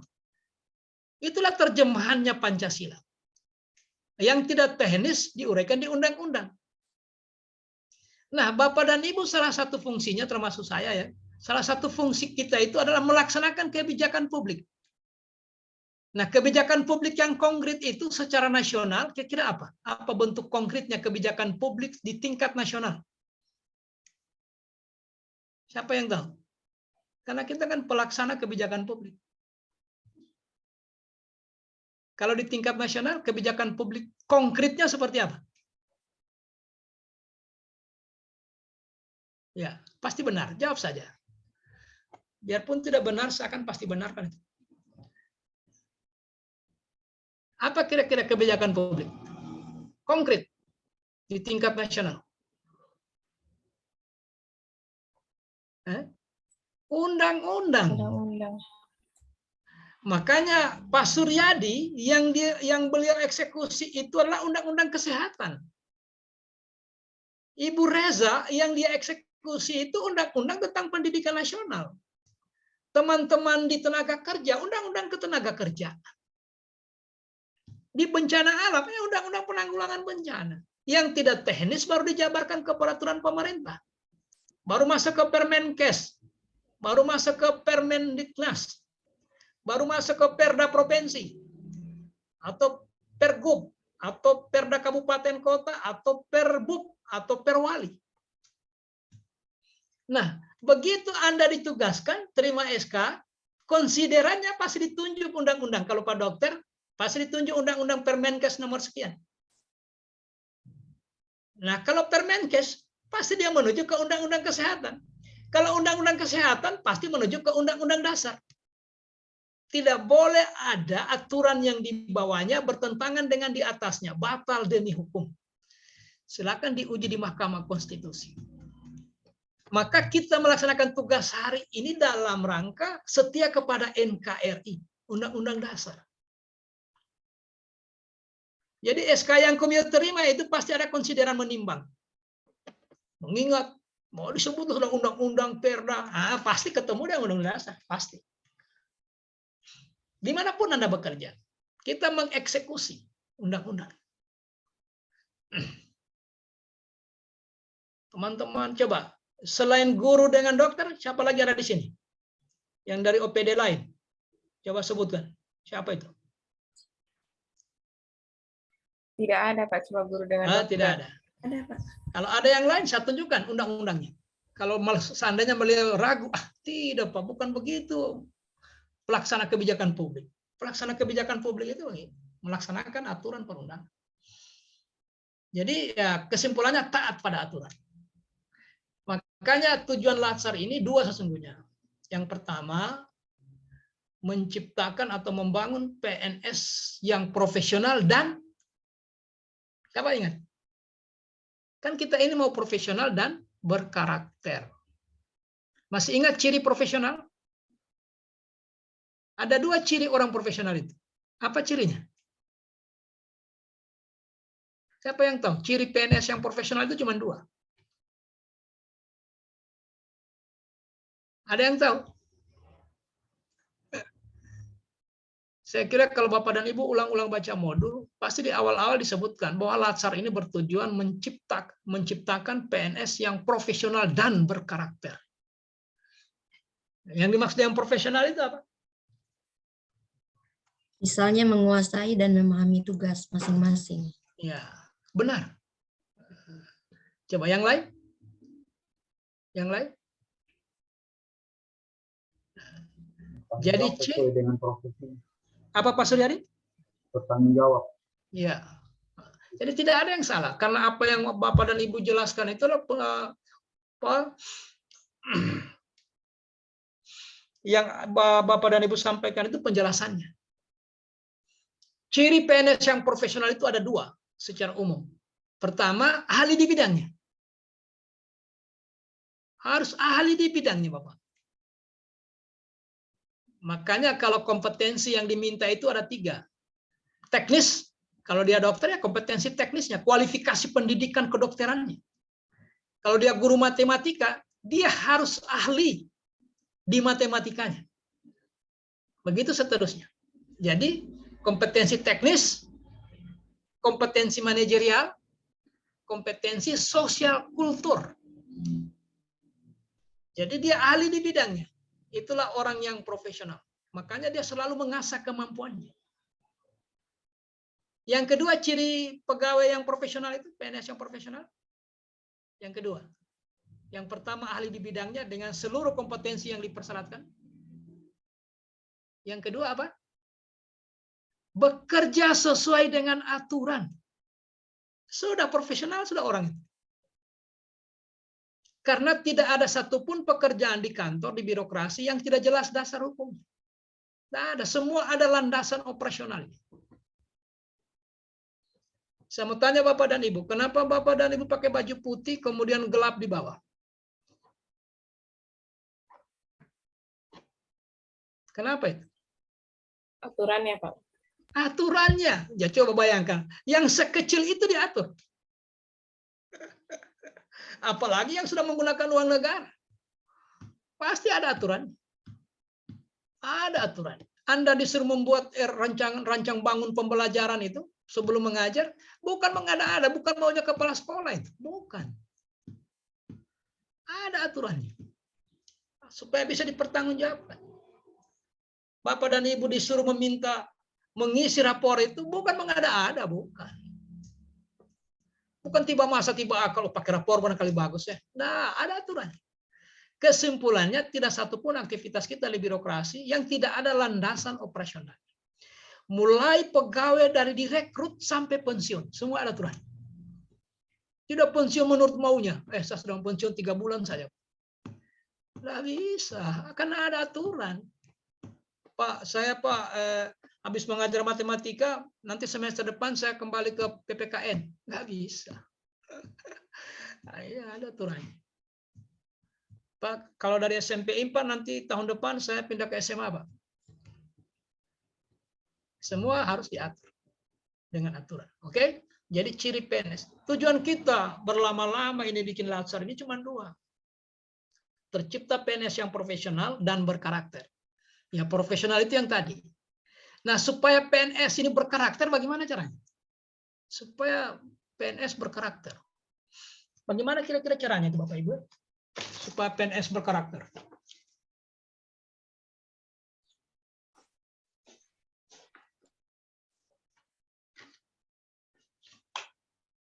Bagaimana caranya PNS berkarakter, Ibu? Pak Dokter, bagaimana caranya supaya PNS ini berkarakter? Sikap dan perilaku. Tanamkan nilai dasar, karena ini karakter. Value. Tanamkan nilai dasar. Sudah ini yang membentuk karakter itu. Dia selalu memberikan layanan terbaik. Berorientasi pelayanan. Kemudian dia bekerja bisa dipertanggungjawabkan, akuntabel. Dia bekerja tidak diragukan karena kompeten. Tidak usah kamu ragu, dia bekerja untuk NKRI karena dia loyal pada Pancasila dan Undang-Undang Dasar. Nggak usah ragu. Itulah karakter. Ya. Makanya kita sebut nilai. Apa itu nilai, Bapak Ibu? Siapa yang tahu apa nilai? Tunggu, tinggal berapa menit kita ini? Berapa menit lagi? Jangan kasihkan kita. 30 menit. Oh, masih bisa. Apa itu nilai?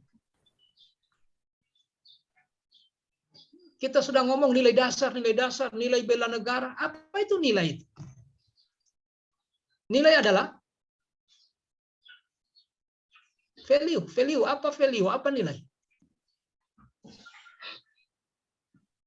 Nah.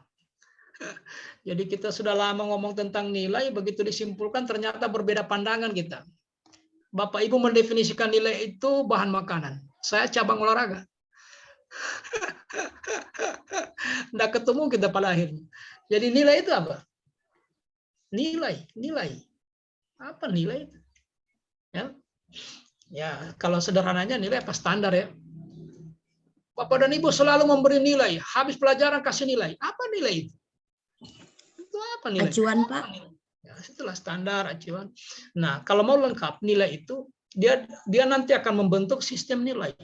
Nah, sistem nilai itu menurut Kunchara-Ningrat konsepsi abstrak yang hidup di alam berpikir setiap orang tentang sesuatu yang dianggap berharga dan dipertahankan. tentang sesuatu yang dianggap berharga dan dipertahankan. Itulah nilai. Jadi sesuatu yang berharga, ada nilainya, berharga dia, maka cenderung dipertahankan. Kalau nanti Bapak dan Ibu habis Zoom ini, habis kita materi, Bapak dan Ibu keluar rumah, kemudian Ibu senggol itu, Ibu tendang itu kerikil di depan rumah. Kira-kira Ibu pungut itu kerikil? Kira-kira dipungut kira-kira batu-batu kecil itu yang Bapak dan Ibu senggol itu? Dipungut atau tidak? Tidak. Jawabannya ya atau tidak? Dipungut atau tidak? Dipungut. Apa alasannya dipungut? Yang lain dipungut atau tidak? Tidak. Kenapa tidak dipungut? Tidak Kenapa tidak berharga. dipungut? Tidak Tidak ada bernilai, harganya. Pak. Tidak ada nilainya. Ngapain mau diambil yang tidak ada nilainya? Untuk apa mau diambil? Kan yang berharga itu, yang nilai itu berharga cenderung dipertahankan. Coba kalau yang Anda senggol itu emas sekian karat. Anda pungut atau tidak? Pungut. Pungut, Pak. Pungut, baru dipertahankan. Bukan hanya dipungut, dipertahankan. Disimpan baik-baik, kendati kembali ke sekolah, ambil tisu, lap, bungkus dengan tisu, taruh di dompet, dompet taruh di tas, pastikan aman, baru dibawa ke rumah. Dibawa ke rumah. Sampai di rumah diisi di lemari. Di lemari itu ada peti. Diisi di peti, petinya dikunci, lemarinya dikunci, pintu kamarnya dikunci, pintu rumahnya dikunci, pintu pagarnya dikunci. Ngapain dipertahankan itu? Karena berharga. Itulah nilai.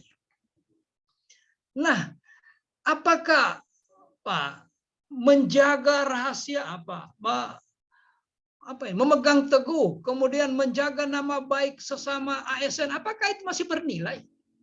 Jujur itu masih ada harganya. Kan gitu ini pertanyaannya.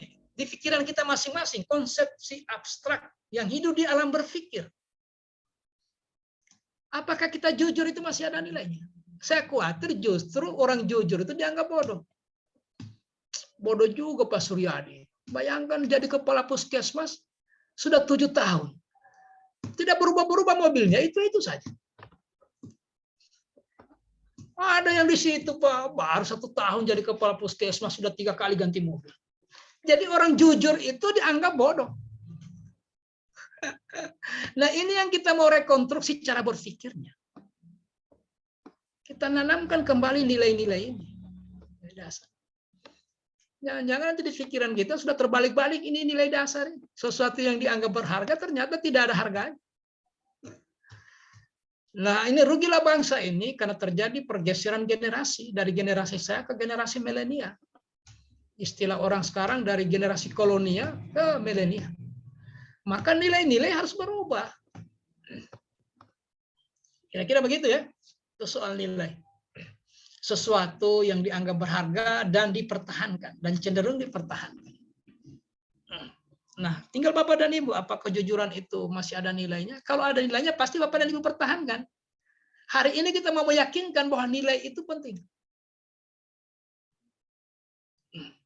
Disiplin, kemudian menghargai orang, taat pada aturan. Apakah itu penting atau tidak? Di belakang bajunya tertulis NKRI harga mati, lampu merah dia terobos. Dengan bangganya dia menerobos lampu merah. Baru ditulis di belakangnya NKRI harga mati. Agak repot juga ini. Lewat di kebun kopi, begitu banyak motor berjejer, dia angkat-angkat setirnya. Seakan-akan cuma dia sendiri yang punya STNK. Nah, ini kan problem. Jadi nilai, soal value. Jadi konsepsi abstrak yang hidup di alam berpikir. Yang terakhir, menjaga rahasia jabatan dan rahasia negara. Ini panjang kalau kita cerita lagi. Waktunya masih ada berapa ini? Karena 1 agenda lagi. 1. Bapak dan Ibu pernah membaca Panca Prasetya Korps Pegawai Republik Indonesia? Pernah baca? Pernah dengar? Panca Prasetya Korps Pegawai Republik Indonesia. Belum, Pak. Pernah ikut upacara-upacara 17-an, upacara apa begitu. Kan dibaca itu. Panca Prasetya Kors Pegawai Republik Indonesia. Kan gitu ya. Barusan dengar, Pak. Ya. Barusan dengar. Kalau dulu upacara- Sabta Prasetya Kors Pegawai Republik Indonesia. Sekarang Panca Prasetya Kors Pegawai Republik Indonesia. Kalau Prajab ini Pak, ini yang dulu dihafal. Tiap malam, apel malam sebelum makan itu dihafal dulu. Begitu habis makan, apel menuju asrama itu lagi dihafal. Tidak jarang langsung ditunjuk. Urutan ketiga. Ibu Dede, urutan pertama. Langsung itu. Pasti dia hafal. Karena pagi, sore, malam diulang itu. Panca Prasetya. Nah, salah satu poinnya adalah sanggup memegang teguh rahasia jabatan dan rahasia negara. Oke? Itu selalu kita dengungkan itu di upacara-upacara. Menjaga rahasia jabatan dan negara. Salah satu poinnya di situ. Di Panca Prasetya. Nah, pertanyaannya bagaimana dengan Undang-Undang Keterbukaan Informasi Publik? Yang kami bilang transparansi itu. Maka melahirkan pertanyaan, yang mana yang mau ditransparankan, yang mana yang mau dirahasiakan? Ya. Coba saya tanya, Pak Dokter, apa yang mau dirahasiakan dalam menjalankan pekerjaannya Pak Suryadi? Yang perlu dirahasiakan itu adalah dari apa yang keluhan yang dirasakan si pasien. Iya. Tidak perlu. Kira-kira singkatnya rekam medisnya, Pak. Rekam medisnya. Kalau begitu ada pasien keluar, saya masuk. Saya tanya Pak Dokter, langsung Pak Dokter cerita dengan saya. Wah, parah paru-parunya itu yang keluar tadi itu. Nggak mungkin dilakukan oleh dokter itu. Kenapa? Karena rahasia jabatan dia itu. Nah, kalau ibu guru apa yang dirahasiakan? Apa yang ibu guru rahasiakan? Biasa soal, Pak. Soal ujian. Iya, ini soal nasional lagi. Atas nama keterbukaan, transparansi, dia beberkan kemana-mana. Ini pelajari saja itu. Itu semua yang keluar besok. Itu sifatnya rahasia. Rahasia itu. Jadi pelajari saja. Ini rahasia ada dua. Ada karena sifatnya, ada karena perintahnya. Ada perintahnya. Baik di perintah undang-undang maupun di perintah langsung oleh pejabat yang bersangkutan. Habis rapat kelulusan, ini contoh saja ya. Misalnya Ibu Dede kepala sekolah. Habis rapat, sampaikan kepada seluruh guru yang hadir, tidak ada seorang pun yang tahu, ada 5 orang kita di ruangan ini, yang rapat ini, tidak ada seorang pun yang tahu sebelum tanggal pengumuman. Di kemudian hari, belum pengumuman sudah beredar, si anu lulus, si ini tidak lulus, patut diduga ada yang tidak loyal. Patut diduga, dicari tahu itu. Siapa yang membocorkan ini? Karena itu loyal. Dia tidak loyal. Karena ciri loyal itu salah satunya menjaga rahasia jabatan dan rahasia negara. Nah, rahasia itu ada yang menurut perintahnya, ada yang menurut sifatnya. Ada perintah karena perintah undang-undang atau perintah SOP. Ada yang memang sifatnya rahasia memang. Sprindik rahasia. SKP itu rahasia itu. Kalau dulu DP3 itu rahasia itu. Hasil pemeriksaan apapun rahasia. Ada juga karena diperintahkan untuk dirahasiakan. Oke, saya kira itu ya. Yang berikutnya adaptif. Nah ini kan zaman ini berubah terus berubah. Hanya mereka yang mau beradaptasi dengan perubahan yang bisa survive. Anda melawan perubahan akan digilas perubahan dan Anda akan tertinggal. Maka perlu adaptif, penyesuaian. Cepat menyesuaikan diri dengan menghadapi perubahan. Mana contoh-contoh yang digilas perubahan, produk-produk yang digilas perubahan? Kalau di dunia usaha, di dunia bisnis. HP Nokia. Ya, Nokia, kita pernah bangga dengan HP apa dulu ya setelah BlackBerry. Nokia? BlackBerry. Semua tertinggal. Terhempas karena perubahan. Kenapa? Karena tidak menyesuaikan dengan perubahan. Begitu terus. Di dunia pendidikan ini berubah Bapak Ibu. Di dunia kesehatan juga begitu. Masa tukang ojek saja sudah online, kita biasa-biasa saja. Ojek sekarang sudah online, Pak. Maka tukang ojek yang tidak dulu tidak gaptek, ya tidak bisa tidak. Kita harusnya begitu juga dalam pelayanan ini. Selalu berubah supaya kecepatannya terjaga. Yang berikutnya apa? Terus berinovasi. Nah, itu. Perubahan terus berinovasi. Lakukan perbaikan tiada henti. Semboyannya apa itu? Perbaikan tiada henti itu semboyannya apa? Kalau Honda bagaimana semboyannya Honda? Kalau Honda apa? One heart. Hah? Kenapa kalau Honda? Kalau Yamaha kan terdepan ya. Oh, Semakin di depan Yamaha. Kalau Honda?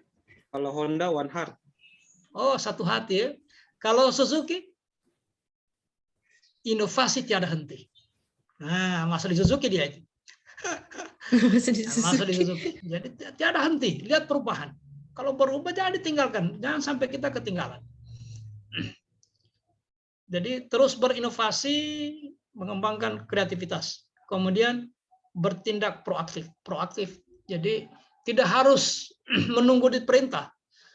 Ya, kalau memang bola mengarah ke dia, jemput. Kira-kira begitu ya. Nah, yang berikutnya adalah kolaboratif. Nah, ini kolaboratif apa ini? Memberi kesempatan kepada berbagai pihak untuk berkontribusi. Nah, jangan kerja sendiri. Hargai orang lain. Karena memang ini pekerjaan di kantor ini, Pak. Tidak mungkin diselesaikan sendiri. Kecuali hal-hal yang spesifik ya. Kayak yang harus dilindungi oleh profesi ya. Dokter. Nah, pekerjaan-pekerjaan lain itu bersifat koordinasi. Tidak ada kepala seksi bekerja sendiri tanpa koordinasi dengan seksi lain. Tidak ada kepala bidang bekerja sendiri tanpa berkoordinasi dengan bidang yang lain. Tidak ada OPD yang bekerja sendiri tanpa koordinasi dengan OPD yang lain. Begitu seterusnya. Kolaborasi itu apa? Apa kolaborasi? Ya, gampangnya kerjasama, integrasi. Nah, bahasa tenisnya itu koordinasi, melahirkan kolaborasi, menggerakkan pemanfaatan berbagai sumber daya untuk tujuan bersama, terbuka dalam bekerja sama untuk menghasilkan nilai tambah. Artinya kita menjadi orang yang terbuka, siap menerima kontribusi dari manapun, karena memang tidak bisa ada satu pekerjaan hasilnya menjadi maksimal tanpa bantuan orang lain. Biar dokter ahli, Pak. Kalau orang di perencanaan tidak membuat perencanaan pemenuhan obat, pemenuhan alat, tidak ada gunanya juga keahlian itu. Kan gitu. Ya. Begitu juga Bapak dan Ibu guru, biar Bapak hebat matematika. Tapi tata usaha tidak siapkan kertas, tidak ada spidol. Tidak ada papan tulis saya kasih biar saja hancur di situ. Tidak ada laptop, tidak ada. Jadi tidak ada pekerjaan siapapun yang tidak melibatkan orang lain. Maka kolaboratif, semangat kolaboratif itu dibangun. Panduan perilakunya adalah memberi kesempatan kepada berbagai pihak untuk berkontribusi. Buka diri dengan komite, buka diri dengan tata usaha, buka diri dengan guru lain, buka diri dengan orang tua murid. Mari kita diskusi. Apa masalahnya? Kenapa anaknya Bapak ini sudah dua kali penaikan kelas tidak naik-naik? Apa masalahnya? Kira gitu ya. Terbuka dalam bekerja sama untuk menghasilkan. Nah, kita terbuka untuk bekerja sama. Menggerakkan pemanfaatan berbagai sumber daya. Nah, kolaboratif. Bapak dan Ibu pernah biasa makan kola? Apalagi belum puasa, ini berbuka puasa. Nah, kalau sudah terjadi kola itu sudah susah dipisahkan antara gula merah dengan gula putih. Sudah berkolaborasi dia. Nah, kira-kira terbuka kita. Kalau kolaborasi, kalau kola itu menutup diri dengan gula merah misalnya enggak. Jadi harus. Kira-kira begitu. Nah, yang terakhir Bapak Ibu. Nah, agenda 3. Wah, ini smart governance. Smart itu apa sih? Coba baca kamus kita. Smart itu apa? Sebenarnya smart ini dikaitkan dengan ketika seseorang berhubungan dengan orang lain. Smart itu. Sehingga smart itu adalah Kalau nanti kamu bacaan kamus populer saja, tidak usah kamus besar bahasa Indonesia. Dibuka di Google itu langsung kelihatan itu apa itu SMART itu. SMART itu apa? Kecerdasan ya, kecerdasan, kelihayan. Tetapi ini dikaitkan dengan berhubungan dengan orang lain, bukan untuk dirinya sendiri, bukan. Maka Smart ASN itu ya ASN yang apa ya? Yang memiliki kemampuan mental yang diperlukan memang, yang dibutuhkan dalam rangka berhubungan dengan orang lain. Dia cerdas. Kedudukan dan peran PNS mendukung terwujudnya smart governance. Nah, apabila ASN-nya yang smart, maka tercipta governance. Governance itu apa? Kepemerintahan. Prosesnya. Karena ada juga istilah government. Ini governance. Ke tata pemerintahannya. Tata pemerintahan. Nah, agenda kedudukan dan peran. Kita sudah bicara kedudukan dan peran itu selalu 3. Apa ini? PNS untuk melaksanakan fungsi ASN sebagai pelaksana kebijakan publik. Kita sudah singgung-singgung tadi. Kemudian sebagai pelayan publik atau publik. Yang ketiga, perekat dan pemersatu bangsa. Inilah tugas. Makanya dia disebut di sini kedudukan dan peran. Mana yang duluan ada? Peran dulu baru kedudukan atau kedudukan dulu baru peran? Kedudukan. Ya, Peran. harus ada kedudukan dulu, baru ada perannya. Ada dulu statusnya. Komio di sini statusnya Komio sebagai apa? Suami. Sudah ketahuan perannya. Di rumah tangga itu sudah kelihatan. Oh, Komio sebagai apa di sini? Saya anaknya, Pak. Oh, kita sudah tahu itu perannya. Komio sebagai apa di sini? Anu Pak, Satpam. Kita sudah tahu. Kedudukannya Satpam. Berarti perannya ini. Nah, sama dengan Bapak dan Ibu sering menyebut tusi, tugas dan fungsi. Harusnya fungsi dan tugas. Fungsi melahirkan tugas. Tetapi dalam bahasa hari-hari tidak apa-apa sebut tusi, tupoksi, tidak apa-apa.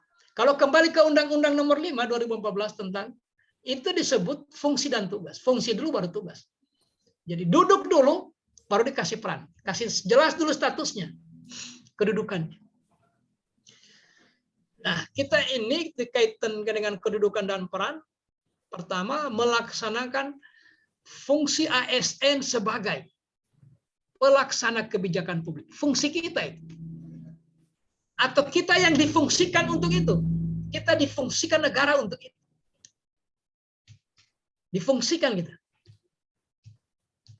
Negara memfungsikan kita untuk bertindak sebagai pelaksana kebijakan publik. Karena melaksanakan fungsi. Kemudian fungsi pelayanan publik. Kemudian perekat dan pemersatu bangsa. Perekat dan pemersatu bangsa ini sebenarnya kita perankan ketika kita melaksanakan pelayanan publik. Bagaimana caranya menjaga sebagai perekat dan pemersatu bangsa? Pertama, ketika melayani jangan beda-bedakan orang, kan gitu ya. Nah, bayangkan pada satu tempat di Parigi itu yang dilayani habis-habisan itu, mohon maaf ini contoh ya, hanya orang Jawa atau hanya orang Bali saja. Pasti orang Bugis merasa tidak pasti. Penduduk lokal juga begitu. Nah, karena pelayanan kita menyebabkan orang menjadi pecah belah, terpecah. Makanya fungsi kita adalah perekat pemersatu bangsa. Bikinlah kegiatan-kegiatan yang tidak bernuansa terlalu mengedepankan perbedaan-perbedaan. Sehingga mampu mengelola tantangan. Nah, tantangan salah satunya apa tantangan sekarang ini? Digitalisasi. Ini tantangan gitu. Makanya diperlukan ASN yang smart, lihai, cekatan, memiliki kemampuan mental dalam berhubungan dengan orang lain. Orang lain ini maksudnya sebenarnya orang yang dilayani. Sehingga lahirlah perspektif whole of government, WOG. Nah, whole of government ini sebenarnya bahasa lain dari koordinasi, integrasi, kolaborasi, kerjasama. Itu whole of government. Intinya di situ. Kalau Bapak dan Ibu mendengar istilah whole of government, berarti itu integrasi, kerjasama, koordinasi, kemudian kolaborasi, apapun, keterpaduan, sinergis, itu bahasa-bahasa whole of government. Dalam mendukung pelaksanaan tugas jabatannya. Bapak dan Ibu CPNS, sudah ada jabatannya kan? Karena ini melaksanakan tugas jabatannya. Apakah CPNS itu ada jabatannya? Ada atau tidak? Hanya bilang ya atau tidak? Ada atau tidak jabatannya? Ada, Pak. Ada. Bapak direkrut untuk menempati jabatan tertentu. Misalnya dokter ahli madya. Kan jabatan. Guru matematika ahli madya. Kalau dia S1 ya, rata-rata S1 ahli madya ya. Ahli pertama. Ahli pertama, sorry. Ahli pertama. Izin Itu Pak jabatan. Bantuan. Oh, sudah mau habis, Ibu? Iya, sudah jam 12, Pak. Mohon Eh. maaf, Pak. Katanya 30 menit lagi. Jamnya siapa tadi yang salah? 2 JP, Pak, 11.30 saja, Pak. Oh, berarti yang Iya. mereka lihat ini yang anunya mereka ya. Iya, mereka salah. Dari 5 menit TV, lagi. Pak. Iya. 5 menit lagi, Bu ya. Oh, silakan, Pak. Silakan. Nah, jadi begini, kan manajemen ASN. Manajemen itu artinya apa? Mengatur, mengelola, menata. Apanya yang dikelola ini?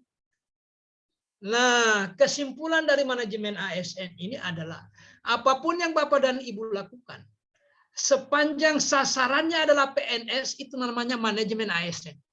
Apapun yang Anda lakukan di antara 14 ini, mau meningkatkan keahliannya, mau meningkatkan disiplinnya, mau apa saja, supaya pangkatnya lancar, supaya pengembangan kariernya meningkat, supaya promosi jabatannya, mutasinya, apapun yang Anda lakukan, sepanjang sasarannya PNS, itu artinya manajemen ASN.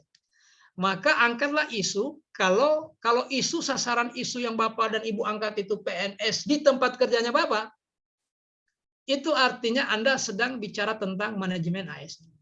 Ya. Kalau yang sasaran akhirnya itu adalah orang tua murid dan murid, itu artinya pelayanan publik. Begitu juga Pak Dokter. Pak Dokter kalau bicara pasien dan keluarga pasien, itu pelayanan publik. Tapi ketika Pak Dokter ingin meningkatkan kemampuan teman-temannya, entah di tenaga administrasi, mungkin juga di ruangannya Pak Dokter, kita bimbing dia, berikan bintek untuk pembukuan pasien, supaya rekam medisnya itu bagus. Itu namanya manajemen ASN. Apapun yang Anda lakukan, sepanjang sasarannya PNS, itu namanya manajemen ASN. Oke. Nah, isu yang Bapak dan Ibu angkat, salah satu di antaranya adalah isu yang dari manajemen ASN. Tidak hanya pelayanan publik. Kalau isunya rendahnya kemampuan siswa, pelayanan publik. Rendahnya partisipasi orang tua murid, pelayanan publik. Tapi kalau isunya menyangkut masalah-masalah yang dihadapi oleh teman-teman PNS di tempat kerjanya Bapak dan Ibu, misalnya belum optimalnya kerjasama antar guru sejarah. Nah, itu manajemen ASN. Karena yang dipersoalkan PNS. Karena yang mau diperbaiki itu adalah, yang mau dikolaborasi itu, yang mau diintegrasikan itu adalah sesama PNS. Jadi Bapak dan Ibu, singkatnya begitu. Nah, singkatnya manajemen ASN itu, karena ada isu pelayanan publik, ada isu tentang manajemen ASN. Nanti kita bicarakan pada saat menyusun rancangan. Tetapi ingat, isu yang Bapak dan Ibu angkat, usahakan ada isu yang terkait dengan manajemen ASN. Nanti kita validasi. Saya kira itu kalau kembali ke sini, smart governance itu yang ingin diwujudkan terakhir adalah menggunakan teknologi informasi dan komunikasi dalam pemerintahan. Saya kira berulang-ulang saya katakan, ojek saja sudah online. Bagaimana pula kita di birokrasi? Harus berpikir ke arah sana. Smart governance. Kemudian mewujudkan transparansi dan keterbukaan data. Tidak ada lagi data yang perlu disembunyikan. Dan seterusnya, dan yang paling akhir adalah Inilah pelayanan publik itu Pak, yang WOG itu Pak. Pelayanan teknis, pelayanan satu atap, satu pintu, terpusat, pelayanan elektronik, dan seterusnya. Nah, makanya dibutuhkan literasi digital. Kalau dulu yang dimaksud dengan patah pensil itu kalau orang tidak bisa baca tulis. Yang sekarang kalau yang disebut patah pensil itu yang ini. Tidak bisa mengakses. Nah, kita semua sekarang sudah belajar mengakses saja, cari saja di sini akses. Maka ini yang diperlukan, literasi digital. Literasi digital, kemampuan mengakses, mengelola, memahami, mengintegrasikan, mengkomunikasikan, mengevaluasi, menciptakan informasi secara aman dan tepat melalui teknologi digital. Inilah ukuran orang patah pensil atau tidak. Kalau ukuran sekarang, Pak. Paling tidak mengakses. Mengelola ini artinya mengelola mana yang harus dihapus, mana yang disimpan, mana yang mau diteruskan. Ya, kira begitu, mengelola kan namanya, mengatur. Tidak semua informasi lantas diteruskan kemana-mana.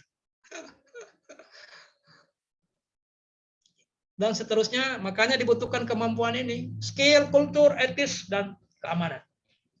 Skill, bagaimana kemampuan menggunakan perangkat-perangkat itu. Kemudian kultur, bagaimana budaya menggunakan perangkat. Supaya tidak terjebak di hal-hal yang bersifat hoaks, ujaran kebencian, dan seterusnya, dan seterusnya. Ya. Kemudian etikanya bagaimana? Kemudian bagaimana keamanannya? Kira gitu ya. Inilah yang bisa kita bicarakan hari ini. Olehnya itu ke depan yang kita bangun itu adalah kalau ingin menjadikan Indonesia sebagai bangsa, Indonesia Digital Nation, atau maka modul yang paling tebal itu Smart ASN, Pak. 264 halaman. Salah satu yang dicerita di sana adalah apa ini? Apa istilah di modul ini? Jalan apa? Jalan tapak jalan ya, tapak jalan menuju Indonesia digital. Pertama masyarakat. Yang kedua pemerintah. Masyarakat itu bagaimana caranya dalam pelayanannya lebih banyak menggunakan pendekatan aplikasi supaya mempercepat, mempermudah, murah, efektif, efisien, dan seterusnya. Pemerintah membuatkan regulasi dan kebijakan supaya orang aman. Kemudian akan berdampak pada ekonomi digital. Nah, kita ini dari menurut World Digital Competitiveness Ranking 2019 Indonesia dari 62 negara yang disurvei baru kita masuk urutan 56. Jadi kemampuan kita dalam ekonomi digital relatif rendah.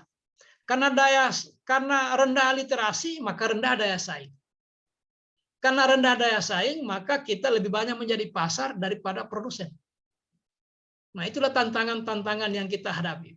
Olehnya generasi milenial, Bapak dan Ibu, seharusnya menapaki jalan ini.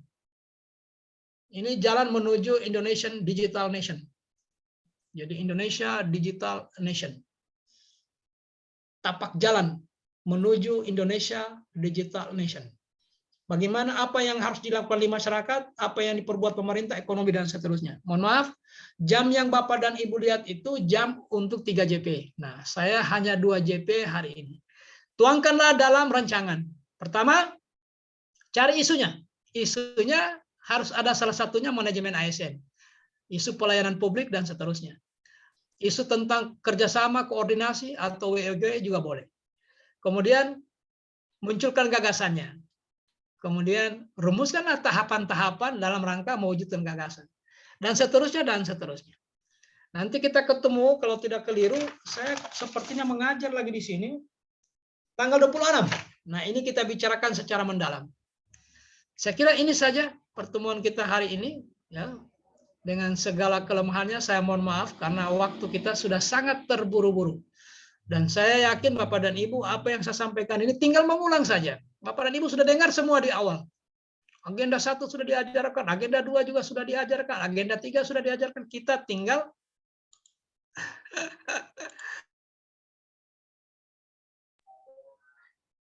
Kita sudah